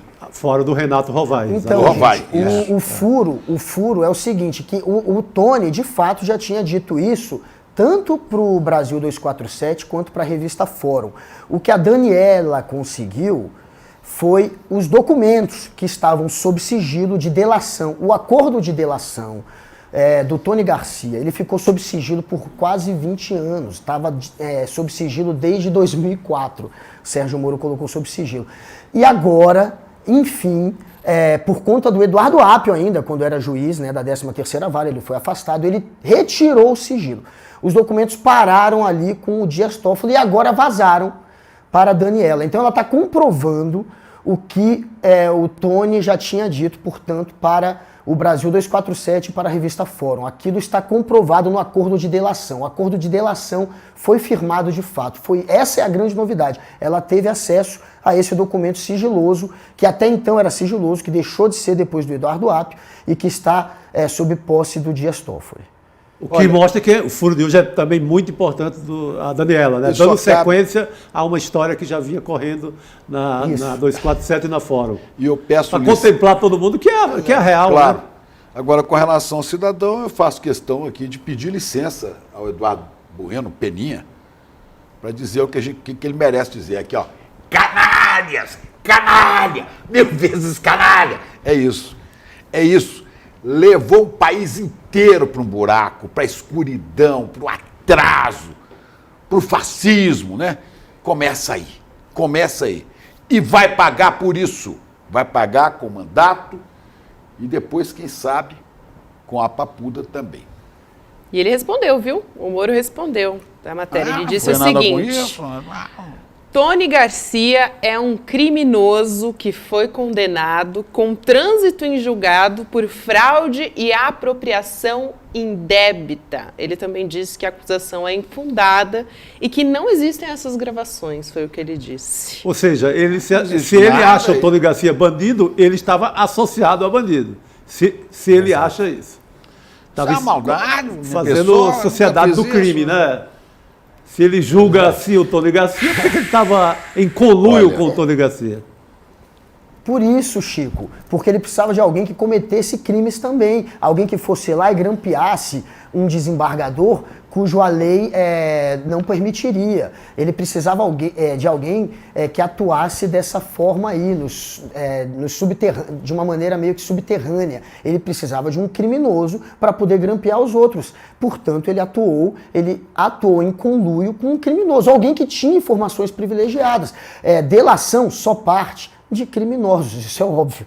Então, ele atuou com um que se dispôs a cumprir uma série de missões que agora estão se tornando públicas e que são irregulares. Bom, a se confirmar isso, né? Então, a pergunta que pode acontecer com o Moro. Primeiro, o Moro está prestes a perder o mandato por outro motivo. Sim. Por complicação na sua candidatura, por fraude naquela história. Sabe por quê? Por tudo que ele cobrava da esquerda, do Lula, de todos os candidatos, do Zé Disseu, da Petrobras, do que ele cobrava de todo mundo. Que é? Lisura, etc., campanhas limpas. Ele fez uma campanha suja. Uma campanha suja. O TRE do Paraná, do estado dele, acolheu uma ação, vê que interessante, do PL, partido de Bolsonaro, e do PT, juntos estão pedindo a cabeça de Sérgio Moro. Então, o tempo dele no Senado está contado. Agora, isso aí pode dar outras complicações. Pode levá-lo a ser condenado até a prisão, né? Não é, Guga? Bom, se você é um juiz que já é condenado por suspeição, portanto, e que chega a uma segunda condenação, mais uma vez, atuando como alguém que no lugar de ser juiz foi um espião, ou seja, alguém que mais uma vez cometeu a suspeição. Se você somar as penas, sim, pode ser que ele acabe no chilindró. Eu não conversei hoje com nenhum advogado sobre essa possibilidade ainda. Agora, isso é a obviedade. Um sujeito que mais uma vez condena, porque isso é passível de condenação, claramente. E aí, a se somar as penas, uma segunda condenação, sim, quem sabe. Todas as penas, pode dar uma galinha inteira até outra ave. Quem sabe um marreco inteiro. Um marreco inteiro, pode ser, sei lá. Mas é muito difícil que ele escape da Justiça Eleitoral do estado dele, do Paraná, né, Guga? Não tem como. Ninguém acredita, Chico. É desvio de dinheiro. Ele faz uma lambança, ele era candidato a presidente, então ele começa a gastar um dinheiro, depois ele traz o dinheiro de uma campanha para outra. Ele comete todos os... ele pisoteia tudo que é possível em matéria de Código Eleitoral. Vamos ele trazer nem poderia também ter saído por São Paulo, né? Não se esqueçam disso. Ele forçou a barra no condomínio eleitoral dele. Forçou. Vamos trazer a posse do ministro Luiz Roberto Barroso hoje? Por favor. Novo presidente do Supremo Tribunal Federal. O presidente Lula compareceu, a gente mostrou no início do programa, né, no editorial, Betânia cantando, né, no discurso. O Barroso defendeu paridade de gênero e diversidade racial. Muito importante num momento como esse. Vamos assistir essa fala dele. A gente daqui a pouquinho vai colocar a fala do Barroso, mas enquanto isso, vale a pena dizer, né? Interessante essa fala do Barroso num momento em que se pede, né? Tem um movimento por uma mulher negra no STF que a gente sabe que provavelmente tudo aponta para que não vai se concretizar. Vamos ver a fala do ministro Barroso.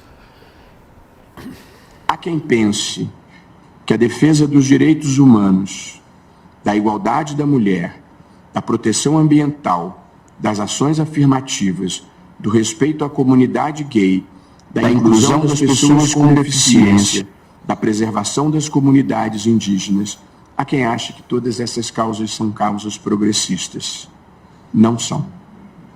Essas são as causas da humanidade, da dignidade humana, do respeito e consideração por todas as pessoas. Poucas derrotas do espírito são mais tristes do que alguém se achar melhor do que os outros. Tá aí a fala do Barroso, né, que tomou posse hoje. Ministra Rosa Weber também, né, fez um discurso que ela saiu grandiosa também, né, Guga? O que você achou dessa fala? O que muda, né, no STF com a posse do Barroso também? Daqui a pouco vale a pena a gente colocar também, né, o discurso da ministra Rosa Weber, que ela fez ontem. Vou pedir para a nossa produção ir separando enquanto você comenta, Guga. Barroso é mais um desses que tem um perfil que é progressista, mas ele coloca isso como uma causa da humanidade. Aqueles que lutam pelas minorias, aqueles que lutam pela liberdade, aqueles que lutam pelos direitos humanos, eles não são necessariamente progressistas, mas eles estão todos, pelo menos, em acordo neste ponto, em que um governo, em que o poder ele está aí eleito pela maioria, mas para governar e para proteger as minorias. A democracia é isso.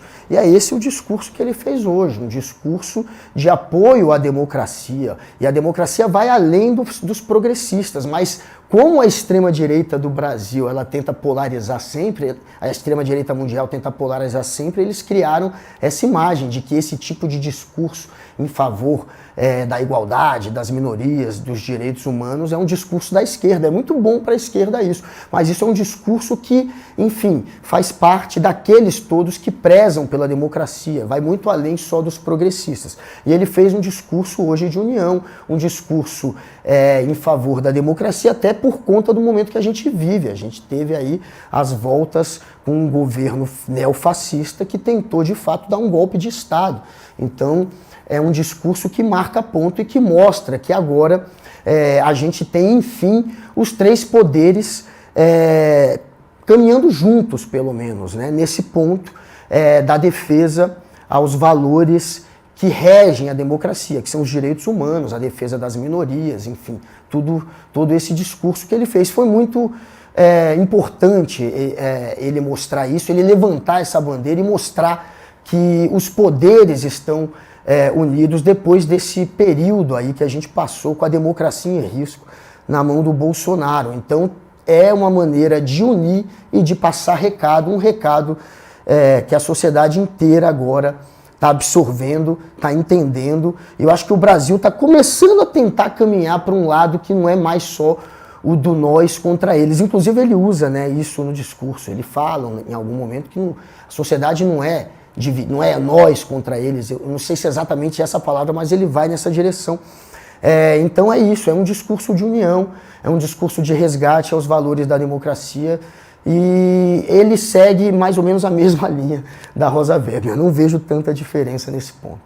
Quando você fala isso, é interessante que o ministro Rosa Weber, né, deu aquele voto que a torna gigantesca na sua saída, o voto da descriminalização do aborto, né, que não é uma promoção do aborto, em hipótese alguma. É uma questão de saúde pública. É uma questão de saúde pública, um direito da mulher. E o ministro Barroso fica com o voto dele na mão, pediu vistas, né? E adiou. E eu ainda fiquei preocupado, apesar que o ministro Barroso vai seguir a posição de Rosa Weber, ele diz uma coisa, acho que foi há 2 ou 3 dias, fundamental. Se os homens engravidassem, esse problema já não existiria há muito tempo. Essa fala dele resume tudo. Mostra, né, quão progressista ele pode ser, principalmente nessas causas. Se homem engravidasse, teria até por delivery. Teria em domicílio. Pois é, se homem engravidasse. Agora, assim como o absorvente gratuito, né? Não seria tudo uma questão de saúde pública. Agora, o ministro Barroso, pelo menos nessas causas de conduta, de comportamento, causa de costumes, né? Sim. Parece ser uma figura realmente progressista. E vão precisar muito desse tipo de pensamento, porque o obscurantismo, a burrice, atraso tomam conta da Câmara dos Deputados, do Senado Federal. onde a maioria é BBB. É bancada da bala, bancada do boi e bancada da Bíblia. É um horror. É isso aí. Eu acho que Barroso, nesse sentido, é um avanço. Tem 3 Bs lá, mas tem um Barroso no Supremo. Vamos ver. 4 Bs. Parece, né, que a gente vai ter um bom futuro aí para o Supremo Tribunal Federal depois da ministra Rosa Weber. Guga, muito obrigada, hein?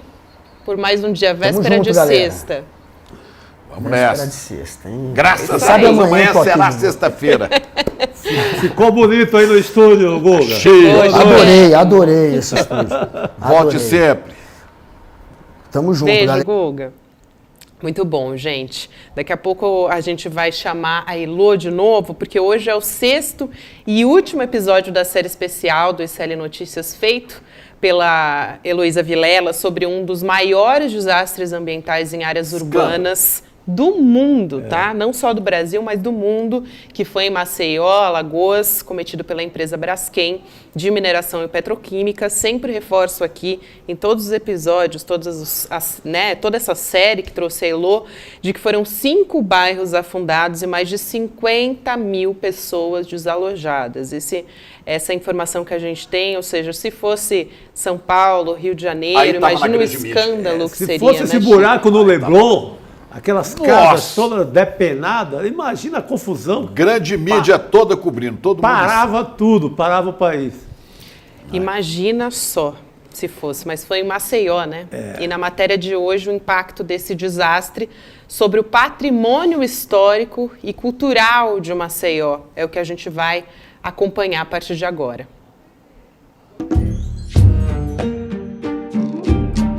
Dona Zéza arrasta os pés no chão como já faziam a mãe, o pai, a avó e tantos outros que vieram antes dela. Nos meus bisavós, a influência chegou através dos escravos. Os escravizados que se reuniam para juntos levantarem as casas uns dos outros. Com barro e a maneira de pisar, assentava o material e alisava o chão da casa. Enquanto erguiam o abrigo, eles cantavam e dançavam. Foi daí que nasceu o coco de roda. E os homens iam pisando e cantando. Cada um inventava um coco, né? Uma cantoria ali. E todo mundo ia respondendo. Tapa essa casa com muito amor e carinho, com a casa de Verilinho de Josefa morar. Com tanto conhecimento e experiência, Dona Zéza virou patrimônio vivo de Alagoas. É como se ela fosse tombada pelo patrimônio histórico.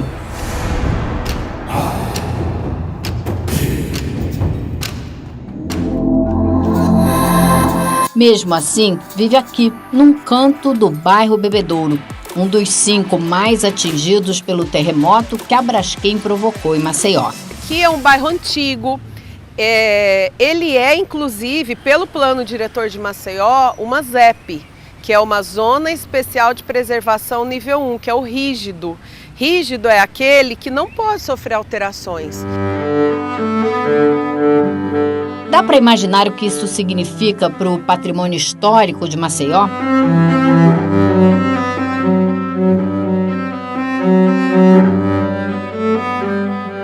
O plano diretor é o que vai dizer o que vai ser feito dessa área, que é o que as pessoas querem saber, porque hoje essa área pertence à Braskem, é uma área particular.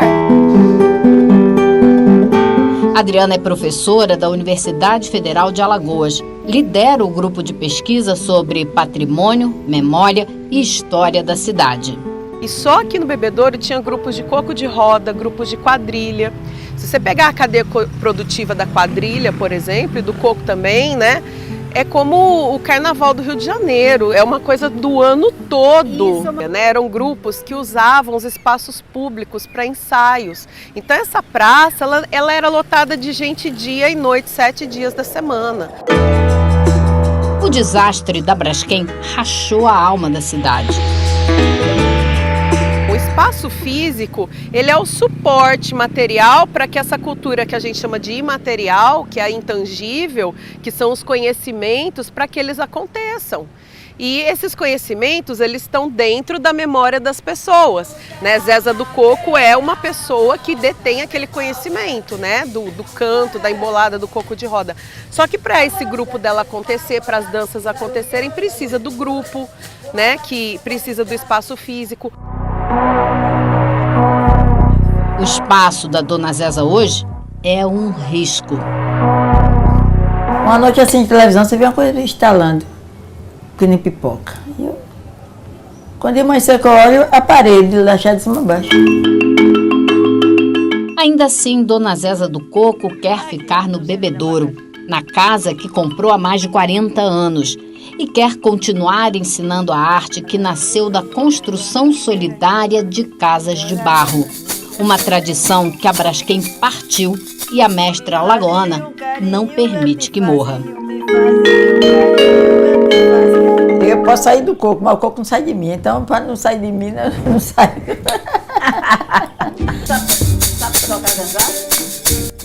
Quem é mestra quer sempre ver alguém aprendendo. E olha só o que a Dona Zeza faz. Passa o ganzá e sai batendo o pé no chão, como faziam os ancestrais dela. A diferença é que essa casa agora pode não aguentar mais a pisada do coco.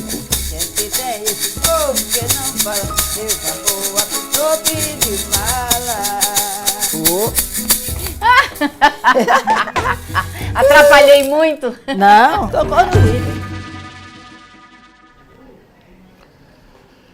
É isso aí. Bom, tem uma resposta da Braskem, né? Na pancada do ganzá, hein, Elo? Que legal. Lindo esse Na pancada do ganzá, e foi na pancada do ganzá que Helga Simões e PH fizeram essa série comigo, trabalharam, foi muito, tem muito suor, sangue e lágrimas aí. Incrível, esse trabalho bom. deles, viu? Olha, parabéns à equipe, mas eu tenho que ler aqui, infelizmente tem que ler, lemos ontem, vamos ler hoje outra vez. A nota de explicação, se é que se explica alguma coisa, mas é a nota, a resposta da Braskem. Olha aí. A Braskem assumiu o compromisso de reparar, mitigar e compensar os impactos causados pela subsidência do solo. Até paro aqui, que subsidência é uma palavra bonita, né? Afundamento do solo. Afundamento do solo.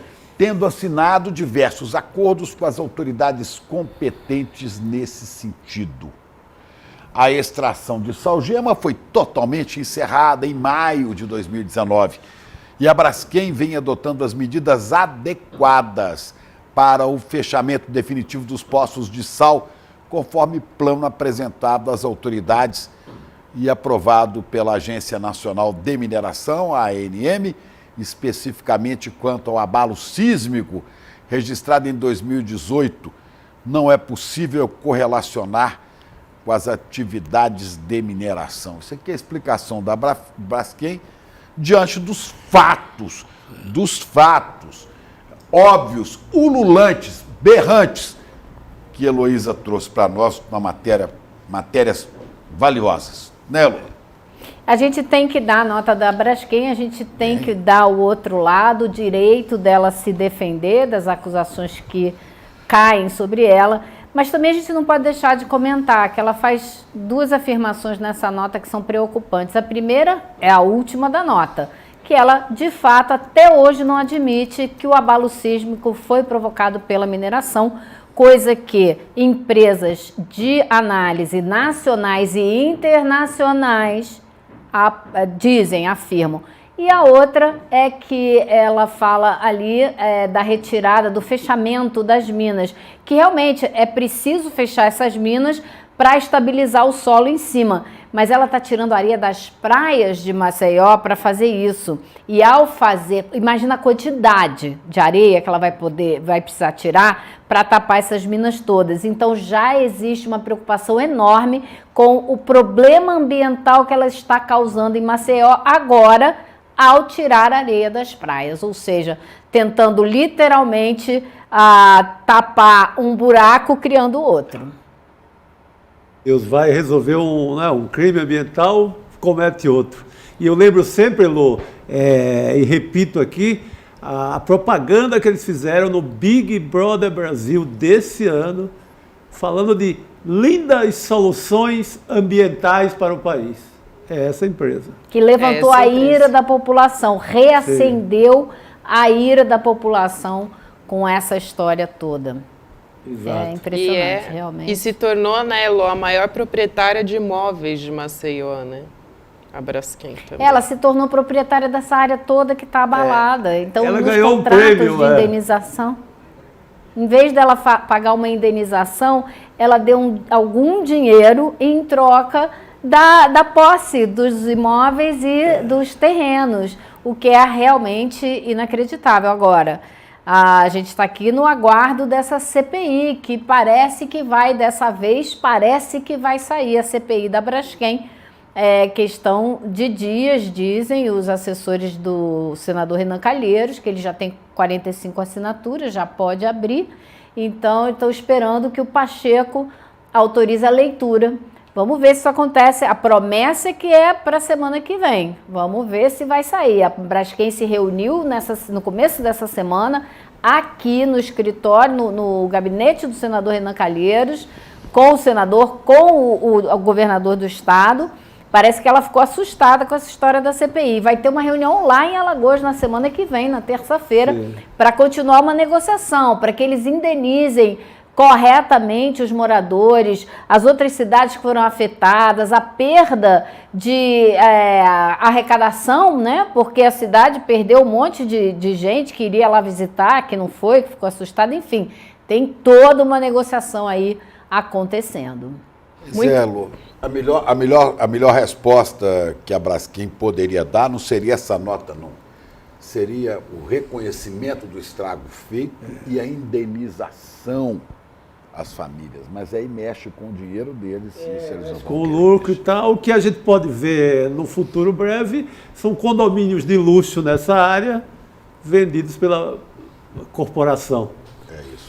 E olha só, tem vários comentários aqui no chat a respeito da sua reportagem, Elô. Achei interessante do Anderson Barbosa, porque ele trouxe aqui: a Norte Energia usava a palavra supressão vegetal para embelezar o desmatamento ao redor de Belo Monte. Essas empresas sempre se superam. Tucanaram o desmatamento.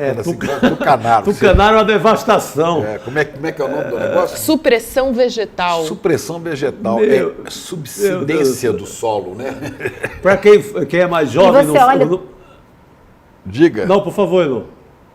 Não, siga, Chico. Siga. Não, eu ia falar para quem é mais jovem aqui da nossa audiência e que não lembra dessa expressão tucanaram, esse verbo tucanar, era quando alguém queria usar uma figura de linguagem que amaciava a situação. Ou seja, não é afundamento, é mesmo aquela palavra lá que eu nem lembro. É a carência alimentar, não é? É a carência alimentar. Subsidência. Subsidência, não é um arrombamento de uma cidade. Né? É um eufemismo. Eufemismo. Agora, gente, o que eu acho muito impressionante é que se você pegar todos, eu peguei todos os contratos que já foram feitos até agora da Braskem, com o Ministério Público, com a Prefeitura e tal, você vai ver que nenhum deles a empresa admite que o abalo sísmico foi consequência da mineração. É sempre com essa linguagem que vocês viram agora. Problemas geológicos, situação complexa, vários fatores. Ela nunca, e é o que muitos moradores dizem, até hoje a Braskem não teve a honradez de vir a público e pedir desculpas pelo que fez. Não teve, até porque não assumiu a culpa. Uma outra questão aqui também, o da Flon Maria, não sei se é Angie ou Ange o nome da pessoa, é uma pergunta, na verdade. No caso da prática de crime ambiental perpetrado em municípios, o governo central pode interferir com medidas que impeçam essa ocorrência? Eu gostaria de saber. Ele pergunta aqui, deveria, né? Sim. Se você recorre, né, na justiça ao Ministério Público Estadual, ele não faz nada, você vai para uma instância superior, né? E aí você vê o que acontece. Então, poder, em princípio, eu acho que não tem nenhum impedimento. Você vai subindo nas instâncias.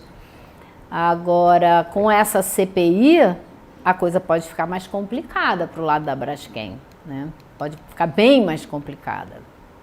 Porque vai dar a visibilidade nacional que ela até agora não teve. Não teve porque a mídia não pautou, né? Não pautou. Essa é a verdade, a mídia não pautou. Mas talvez, né, Lô, com a força de uma CPI, a gente consiga dar visibilidade para a situação que essas pessoas estão vivendo, e foi justamente o que você fez na sua reportagem, né? Como é que tem sido também o retorno das pessoas, Elô? Da população? Olha, é impressionante, porque o que eu recebo de mensagem depois disso, e aí as pessoas já mandam recado perguntando, vai ter outra parte hoje? Vai ter mais uma matéria amanhã? Então existe em Alagoas, em Maceió, né, eu devo dizer, não é nem em Alagoas, em Maceió especificamente, tem dado muita repercussão, porque é justamente o que eles vêm tentando alcançar há 5 anos, repercussão nacional, como tiveram os desastres que a gente mostrou ontem, né, da Vale, das barreiras da Vale, Brumadinho e tal, eles nunca tiveram. Então isso é uma necessidade grande que eles têm para que o caso seja resolvido. Se você ganhar a exposição nacional, talvez você consiga resolver de maneira mais justa a situação das pessoas ali. É isso, gente. Daqui a pouquinho teremos Eduardo Moreira aqui, hein? Com a Monja Coin. Que bacana. Exatamente, gente. A gente vai ter palestra gratuita com Monja Coin. Então, Elô, vou me despedir de você, querida. Muito obrigada. Falar Elô? Claro. Elô, primeiro, parabéns de toda a nossa equipe pelo seu esforço. Né? Eu gostaria que a gente tivesse muitas Elôs e condições de estar mostrando isso do Brasil inteiro. Você mostrou Alagoas, é o mais grave de uma cidade, mas a gente já falou aqui com você sobre as tragédias das mineradoras em Minas Gerais e mais um monte de problemas pelo país que a gente espera fazer quando o ICL tiver a sua equipe de repórteres, de cinegrafistas, de sair por aí. Já. Vamos fazendo, aos poucos a gente vai comendo pelas beiradas. Eu não posso deixar de dizer, recebo esse seu carinhoso parabéns em nome da equipe inteira, da Helga e do PH, que trabalharam aí 12 horas por dia para botar essa série de pé. Que beleza. Isso aí. Parabéns, querida. Isso. Você que está aí no chat, que gostou, que elogiou, espalhe o ICL, manda para mais gente. A gente vai botar fogo para todo lado, porque vai só crescendo. Você já ouviu falar em Noam Chomsky? Very pleased to have this chance to meet with you. Leonardo Boff? A opção pelos pobres, contra a pobreza, a favor da justiça social e da libertação. Marilena Chauí? A questão da violência e do autoritarismo da sociedade brasileira e a nossa dificuldade para ser uma democracia. Esses e outros grandes nomes do conhecimento do Brasil e do mundo estão no ICL. Acesse o site, clique em Quero Ser Membro e tenha acesso a mais de 200 cursos.